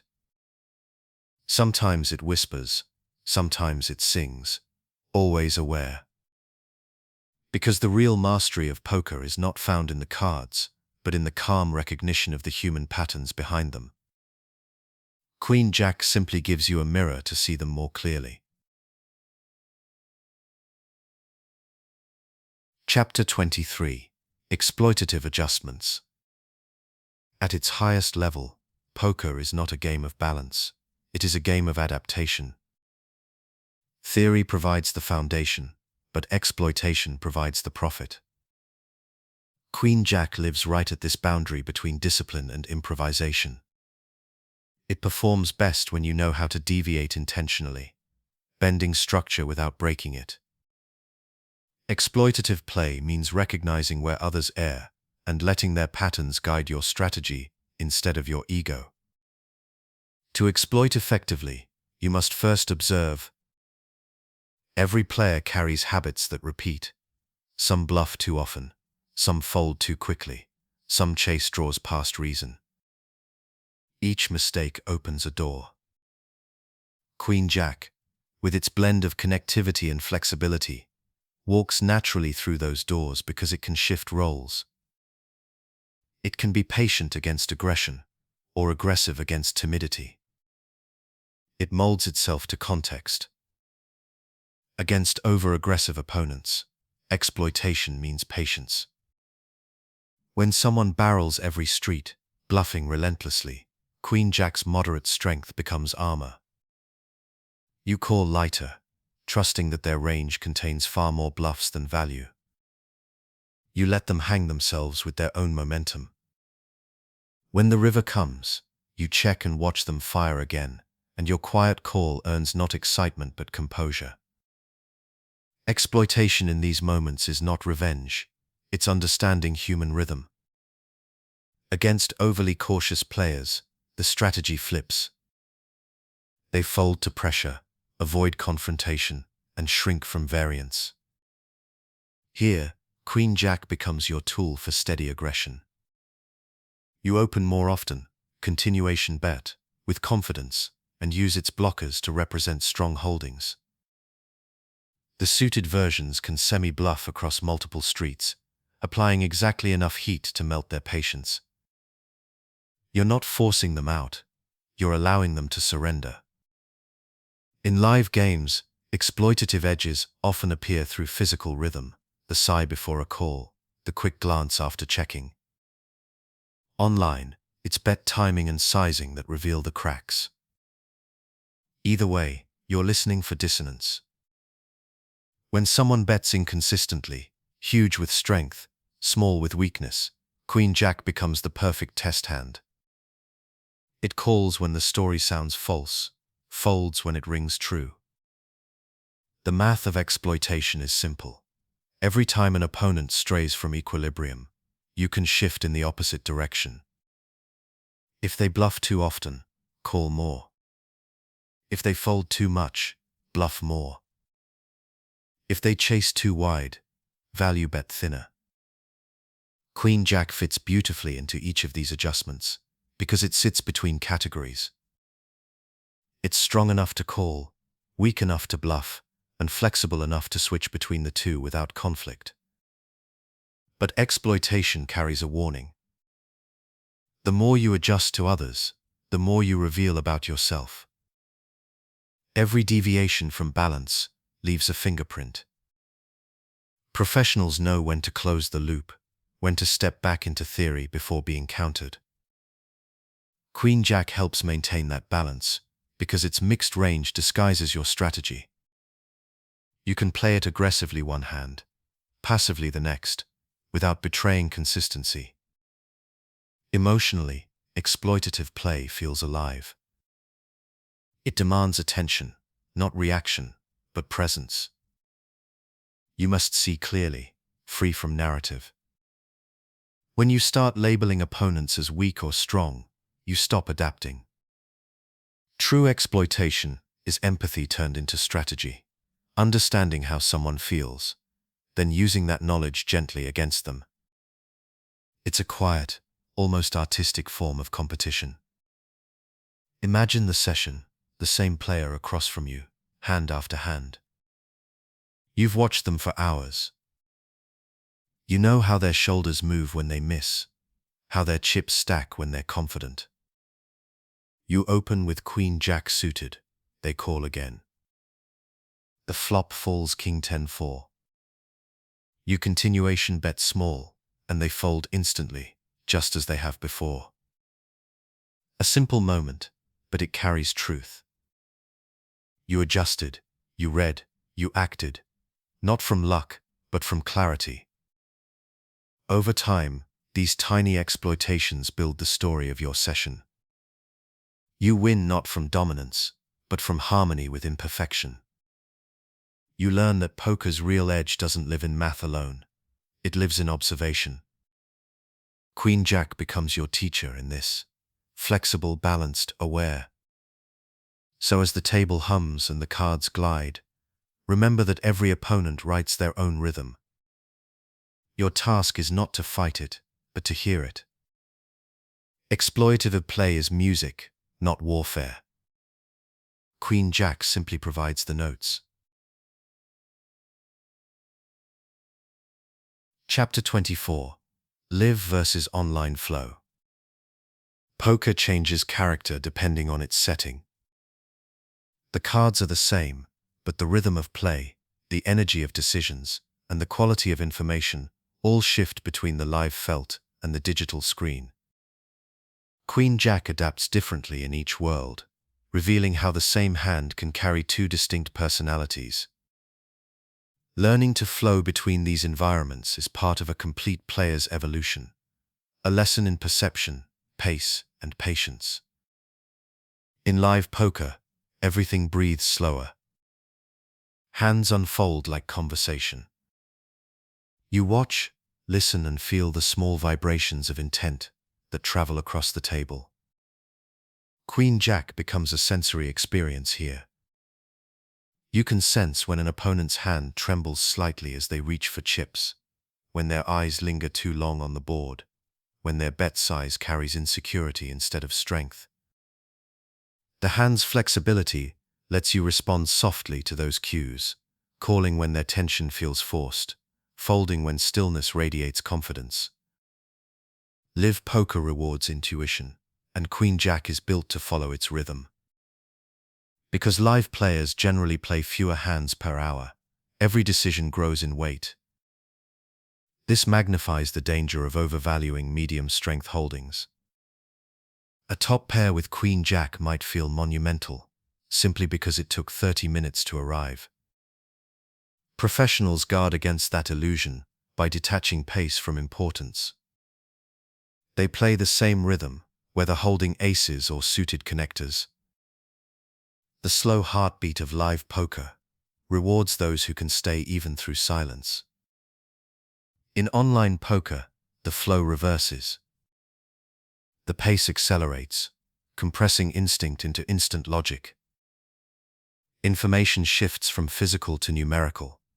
Timing tells, bet patterns, and HUD statistics replace posture and tone.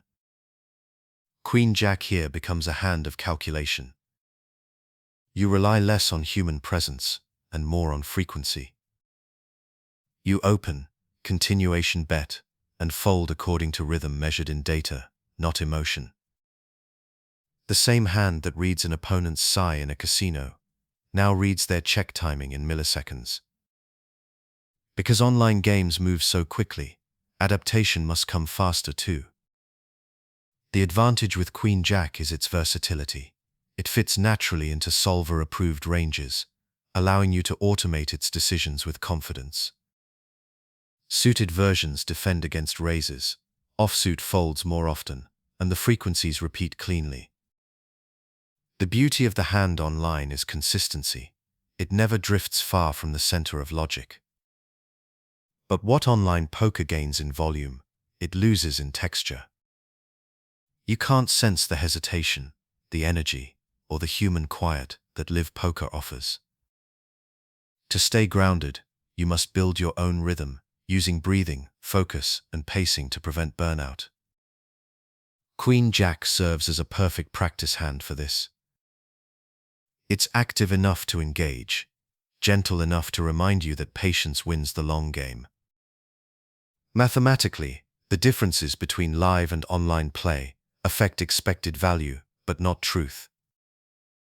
In live games, opponents' mistakes tend to be emotional, calling too much, bluffing from tilt, folding too tightly. Exploiting those errors requires observation and empathy.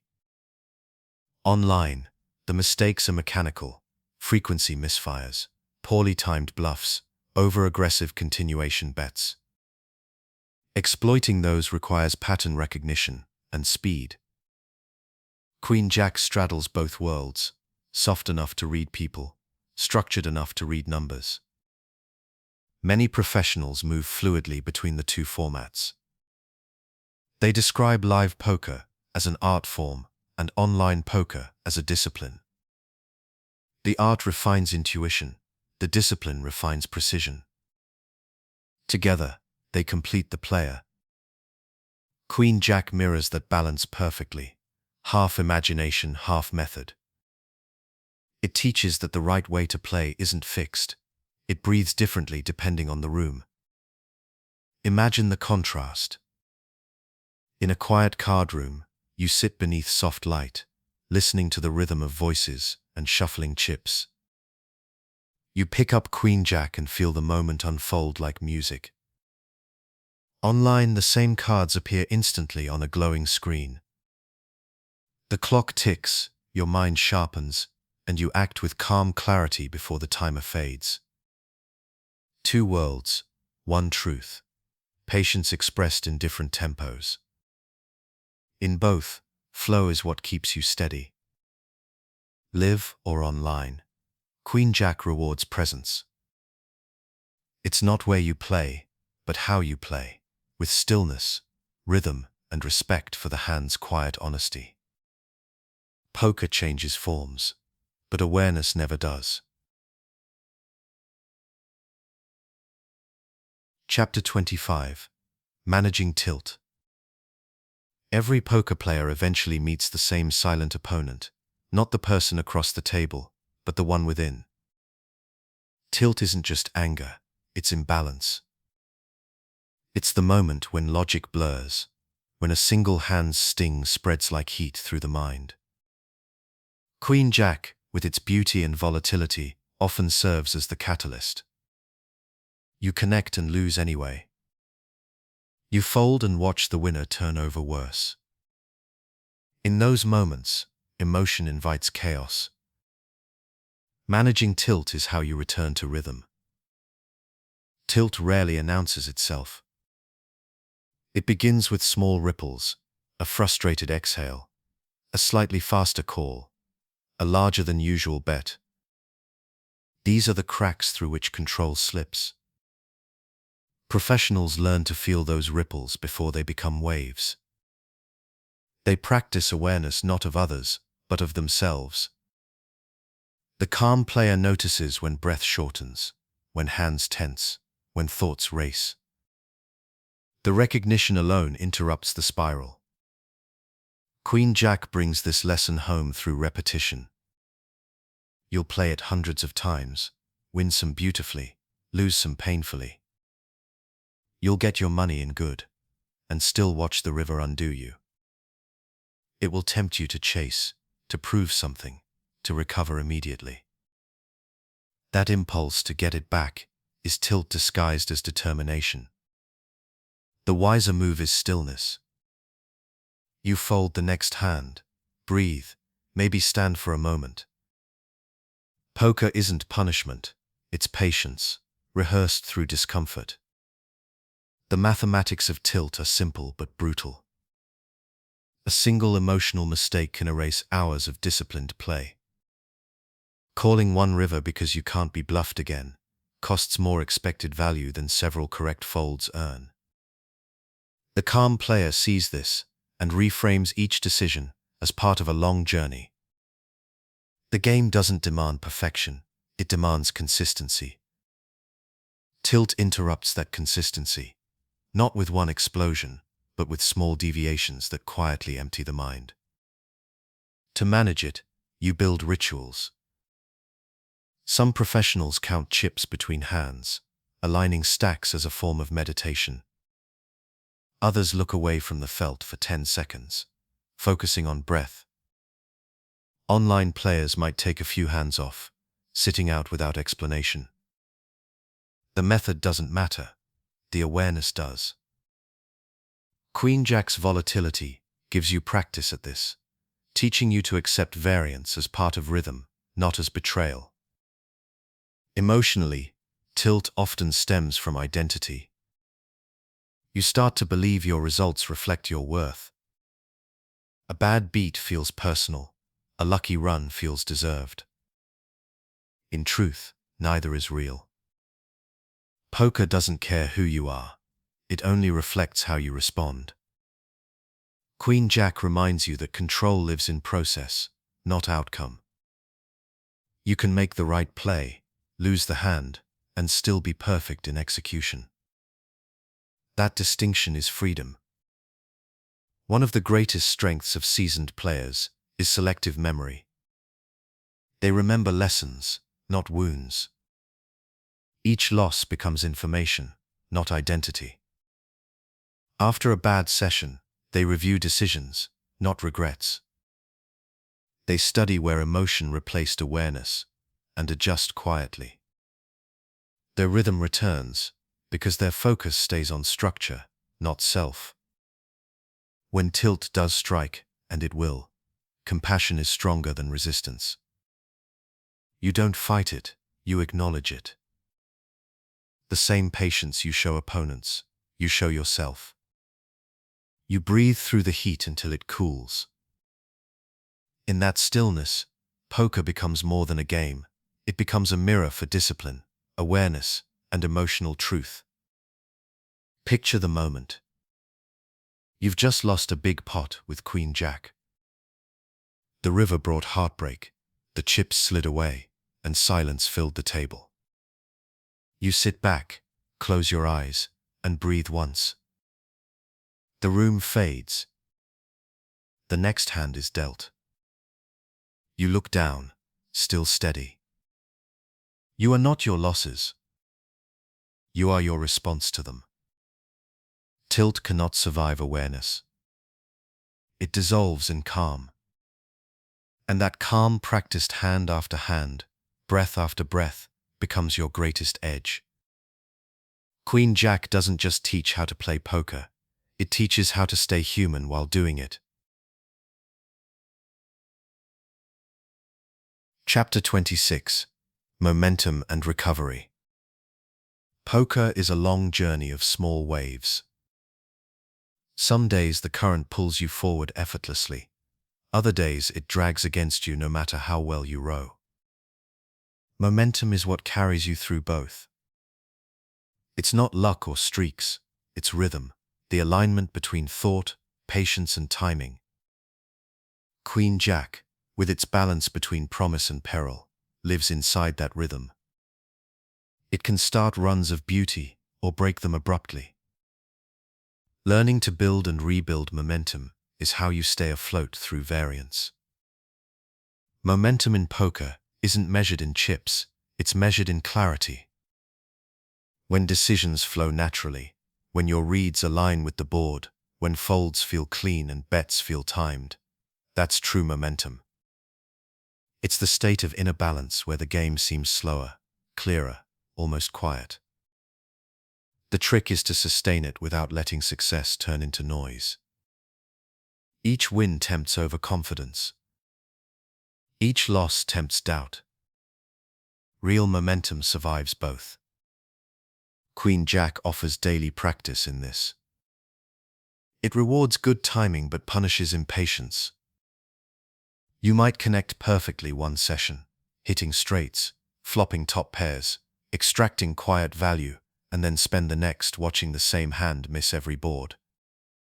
The cards haven't changed, your emotional rhythm has. Professionals use these shifts as feedback, not judgment. When they start feeling resistance, the sense that nothing connects, they slow down, reduce range, simplify decisions. They recover not through force, but through stillness. Imagine playing a long cash session. You've been folding for an hour, waiting, when Queen Jack of Hearts appears. You raise, flop a draw, and double up against a bluff. Your energy lifts, your hands loosen. This is the spark of momentum, not from luck, but from confidence returning to alignment. You don't rush the next hand. You let the rhythm guide it.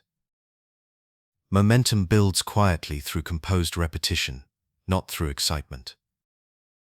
Conversely, losing momentum often comes from emotional friction, tilt, fatigue, distraction.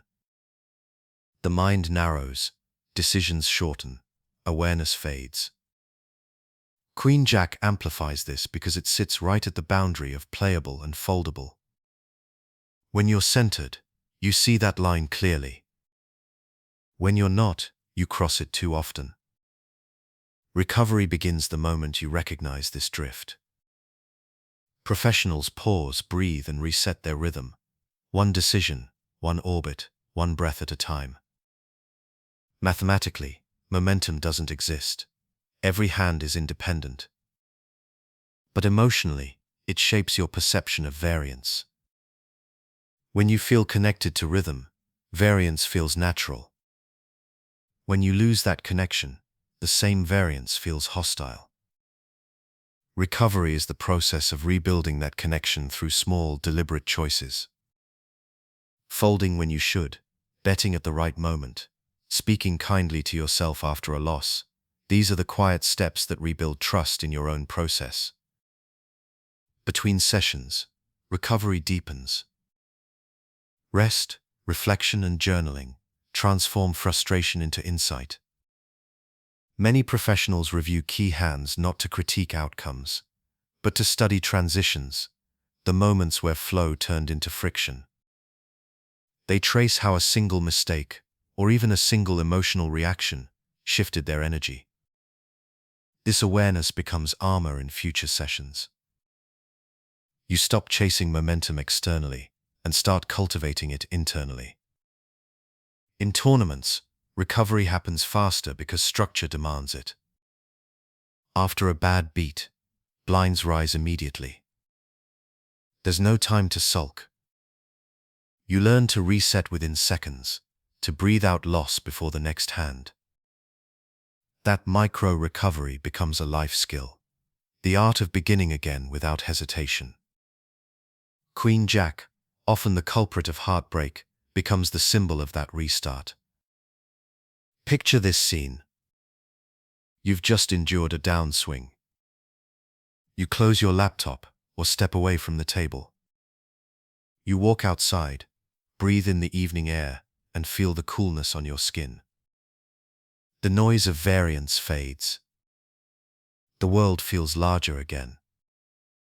When you return, the first hand you see is Queen Jack. Familiar, calm, neutral. You smile slightly, not because you expect to win, but because you're centered again. Momentum isn't magic, it's mindfulness. It's the ability to carry presence through success and failure alike. Recovery isn't restarting, it's remembering. Queen Jack teaches both, the rise and the return. You don't chase the wave, you learn to surf it softly, again and again. Chapter 27. Strategic Evolution. Poker never stands still. Strategies that once dominated fade as new ideas emerge. What worked 5 years ago may now bleed chips. This constant evolution is both challenge and beauty. It ensures that mastery is never final, only continuous. Queen Jack, that hand of balance and adaptability, becomes a mirror for this truth. It survives across eras, not because it changes, but because the way players understand it changes. In the early days of televised poker, Queen Jack was treated as a glamour hand, bold, cinematic, and dangerously overplayed. Loose, aggressive styles ruled the screen, and players chased its potential into oversized pots. The focus then was on excitement, not equilibrium. Those who learned restraint early gained quiet advantage. Those who didn't provided the lessons everyone else needed. Then came the era of data, solvers, range charts, and theory. The game grew precise. Every opening size, continuation frequency, and bluff ratio became measurable. Queen Jack's place in those charts stabilized. Raise from late position, fold from early, defend when suited, let go when dominated. Logic replaced instinct. The hand became a line of code in a larger algorithm. It was beautiful in its predictability, but something was lost too, the human rhythm that gave poker its art. Now the modern professional stands between those worlds. Theory provides structure, intuition provides texture.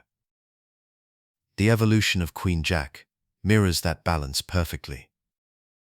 It's strong enough to anchor strategy, but flexible enough to improvise within it. You can play it by the book or feel your way through its nuance. Both approaches can be right when guided by awareness. Strategic evolution isn't about abandoning what came before, it's about integrating it. You study solvers to understand balance, then step beyond them to exploit imbalance. You respect math but trust observation. You follow frequencies until the player across from you breaks them, and that's when you adjust. The hand becomes a practice in adaptability, folding more against tight tables, widening against loose ones, floating more when the field overbets. Each adjustment adds a brushstroke to a larger painting. Mathematically, solvers still show Queen Jack's quiet consistency. It maintains positive expectation in balanced environments and thrives against human deviation. But theory only describes averages. Poker is played in variance, in noise, tilt, timing, and personality. The evolution of your strategy depends on how well you read that noise without losing clarity. The goal isn't to outsmart software, it's to outlisten experience. Consider a professional who's played for decades.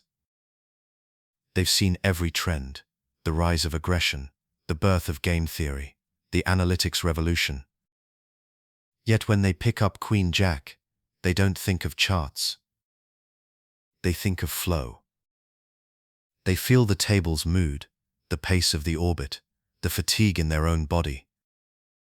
Their decisions come not from memorization, but from presence refined by time. That's strategic evolution at its highest form. Wisdom built on structure, expressed through instinct. Queen-Jack also teaches you to evolve emotionally. The longer you play, the more you learn that poker isn't just about range advantage or equity, it's about longevity. The hands that once triggered frustration now invite curiosity. The losses that once stung become instruction. Evolution means replacing reaction with reflection. Every misstep refines the next decision until your process itself becomes your strength. As the game evolves globally, through faster formats, hybrid online live play, and AI-assisted study, your adaptability determines survival. The best players aren't those who memorize perfectly, but those who update continuously. They see change, not as threat, but as rhythm. Queen-Jack lives at the center of that rhythm, teaching that adaptability is not chaos, it's harmony over time. Picture the modern table. Screens glow, chips click, solvers hum in distant memory. You look down and see Queen-Jack again, the same hand that players loved in smoky rooms decades ago, the same one coded into databases today. It hasn't changed, but you have. Your understanding is deeper, your patience softer, your awareness wider. Strategic evolution isn't about becoming perfect. It's about staying awake. Every decision is a chance to relearn, to realign.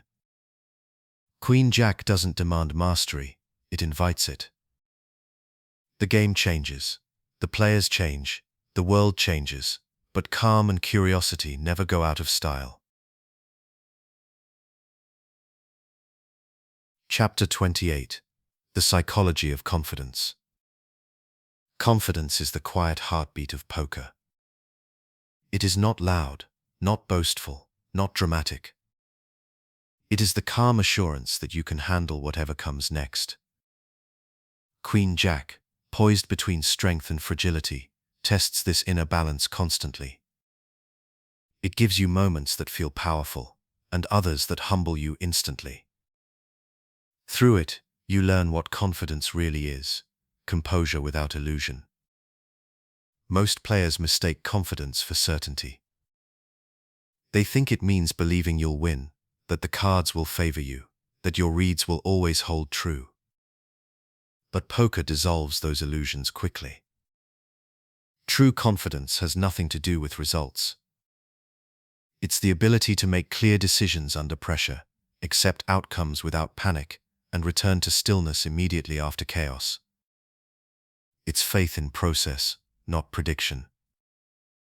Queen-Jack challenges that faith, like few hands do. You'll open with it, hit top pair, and face aggression from someone who might hold better. You'll miss a straight by one card, watch an ace fall on the river, and feel your gut twist. Each time, the test is the same. Can you stay composed in uncertainty? Can you trust your structure when the outcome feels unfair? Confidence isn't built in the moments that go well, it's built in the ones that don't. Mathematically, poker is a game of variance. Short-term results drift randomly around long-term expectation.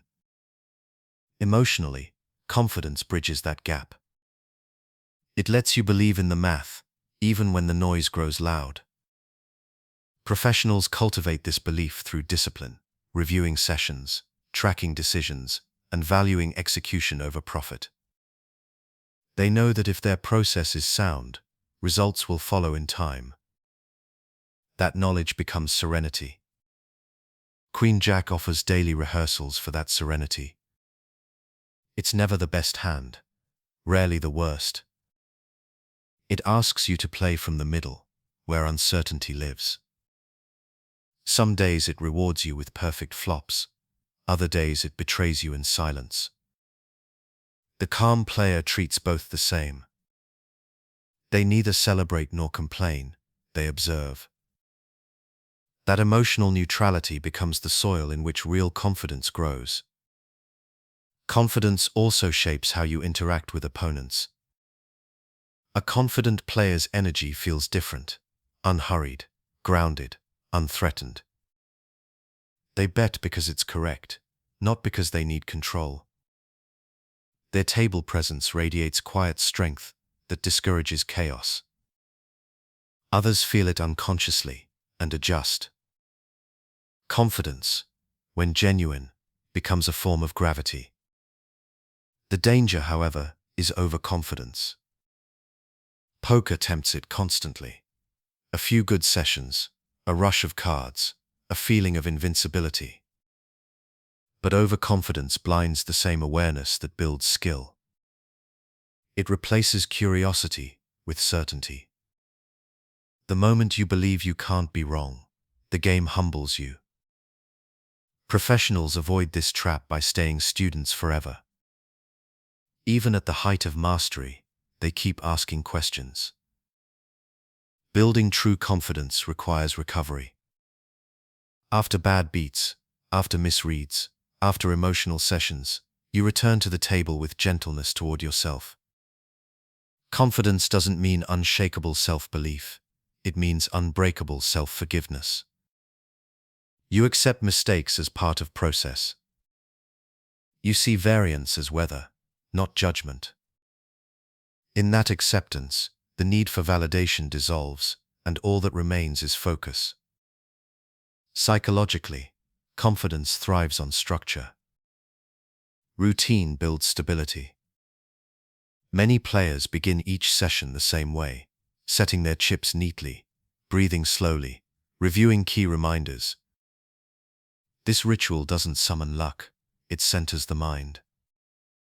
Queen-Jack played in that state feels different, more deliberate, less reactive. You begin to see the game as rhythm, not contest. Picture the calm professional at the table. Their stack rises and falls, but their expression never shifts. The cards come and go, some kind, some cruel. They take a sip of water, stack their chips, and continue. That stillness is confidence. It doesn't need noise to announce itself, it simply endures. Queen-Jack, in all its elegance and imperfection, teaches this better than theory ever could. It asks you to play boldly, yet softly, to trust your structure, to let go of control. Confidence isn't about winning the hand, it's about knowing who you are while playing it. When you reach that point, poker becomes meditation. Every shuffle, every bet, every fold feels natural. You don't chase, you flow. You don't fear, you observe. And when Queen-Jack lands before you again, you smile, not because you expect to win, but because you're ready either way. Chapter 29. The Art of Letting Go. Every poker player eventually learns that mastery has less to do with holding on than with knowing when to release. Letting go is not just folding a hand, it is the art of non-attachment. It's what separates the player who chases control from the one who moves in rhythm with the game. Queen-Jack, beautiful and deceptive, is a lifelong lesson in this truth. It arrives often enough to tempt, strong enough to engage, and fragile enough to demand humility. Letting go begins with awareness. Most mistakes in poker come not from aggression or passivity, but from resistance. You want the board to cooperate. You want opponents to play predictably. You want the outcome to match your effort. But the game owes you nothing. When you hold Queen-Jack, you can do everything right and still lose. Folding at the right time is not surrender, it's acceptance, an acknowledgement that control ends the moment you release the chips. Imagine opening from the button with Queen-Jack suited. The flop falls Queen-9-4, 2 suits, and the big blind check raises large. Your mind resists. You've connected. You want to see a turn. But beneath that desire, you feel tension, the quiet signal that the story no longer fits. You take a breath, stack your cards, and fold. The dealer sweeps them away, and the table moves on. The pot is gone, but so is the weight. That's the freedom of letting go, peace measured in clarity, not chips. Mathematically, folding at the correct frequency defines winning players. Every profitable strategy requires letting go more often than holding on. You cannot win without folding hundreds of hands that look playable. Queen-Jack exemplifies this because its value lives at the margin, good enough to continue, but rarely to dominate. It teaches that preservation is a skill, not a fear. The chips you don't lose matter as much as the ones you win. Emotionally, letting go means separating self from outcome. You are not your wins, nor your losses.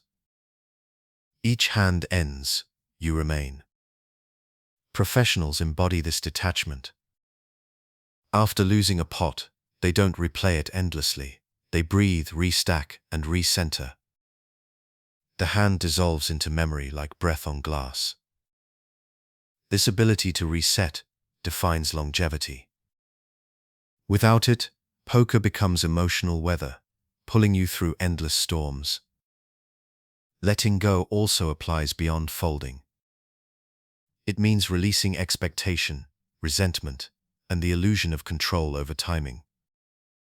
You cannot force variance to balance. You cannot demand justice from randomness. The calm player understands this deeply. They see the game as a flow of probability, not morality. Queen-Jack becomes their meditation in impermanence. Strong one moment, irrelevant the next, yet always returning again. Solvers and theory describe optimal folds, but the human version of that act runs deeper. It's not about math alone, it's about trust. You trust that discipline will be rewarded over time, even if the short term feels cruel. You trust that stillness brings clarity more reliably than reaction. Every time you release a hand you once would have forced, you strengthen that trust. Letting go also redefines success. Winning isn't just stacking chips, it's leaving the table with your peace intact.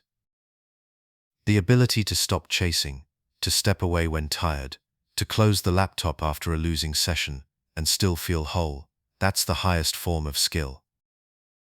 Poker is infinite, your energy is not. Protecting it is wisdom. Picture the final orbit of a long night. You've played well, felt the ups and downs, and now Queen-Jack appears one more time. You smile softly. You know its story by heart. Maybe you play it, maybe you fold it. Either choice feels the same, because your worth no longer hinges on outcome. You gather your chips, stand up slowly, and feel gratitude for the cards, for the rhythm, for the lesson. Letting go is not the end of mastery, it's the doorway to it. The more freely you release, the lighter you play. Queen-Jack teaches you that beauty isn't in holding control, it's in trusting the flow. The game will always move forward. Your peace moves with it. Chapter 30. The Hand as a Teacher. Every hand in poker carries a lesson, but few teach as completely as Queen-Jack. It sits exactly in the middle of the game's emotional spectrum, hopeful, risky, and endlessly expressive. It rewards awareness and punishes impatience. It invites confidence, then demands humility. When played long enough, it stops being just a combination of cards and becomes a reflection of how you think, feel, and grow. Queen-Jack teaches patience. It reminds you that timing is everything, that waiting for the right moment is as important as seizing it. When you fold it from early position, you practice restraint. When you open it from the button, you practice trust. It shows you that strength isn't always about action, but about knowing when not to act. In this way, every decision becomes a mirror of discipline. It also teaches balance. The hand is neither premium nor disposable. It lives in the gray space between. There, you learn to stay calm amid uncertainty, to see value in the middle, rather than only at the extremes. Life itself mirrors this rhythm, rarely all win or all loss, but a constant blend of both. Queen Jack helps you find grace within that in-between. Then comes humility. However beautiful the flop looks, however right the timing feels, there will be days when the cards refuse to cooperate. You'll make the correct play and still lose. The river will fall unkind. Through those moments, Queen Jack whispers the essential lesson: outcome and effort are not the same. Success is making good choices, even when they hurt. The hand also teaches empathy. You begin to see your opponents not as obstacles, but as fellow travelers through the same uncertainty.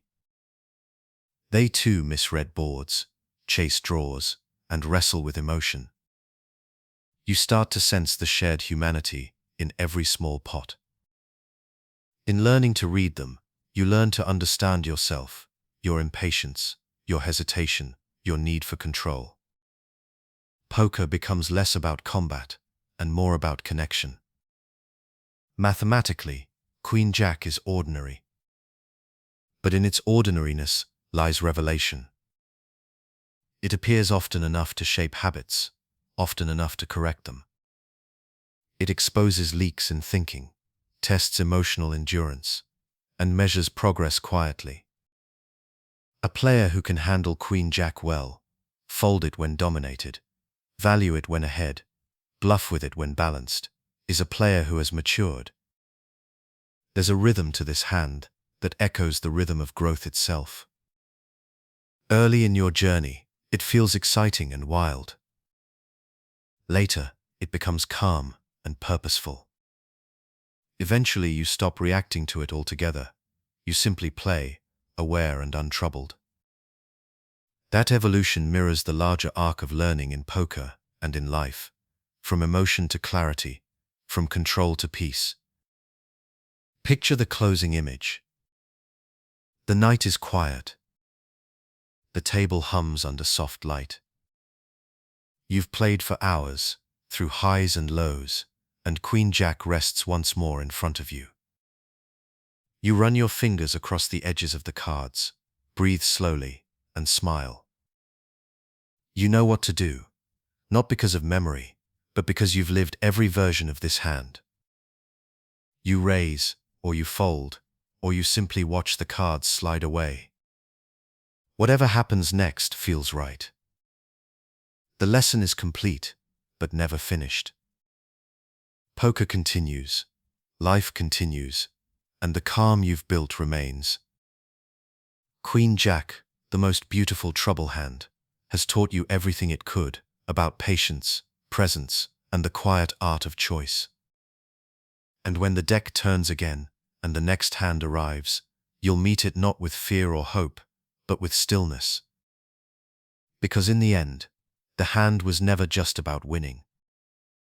It was about learning how to play, softly, wisely, endlessly aware.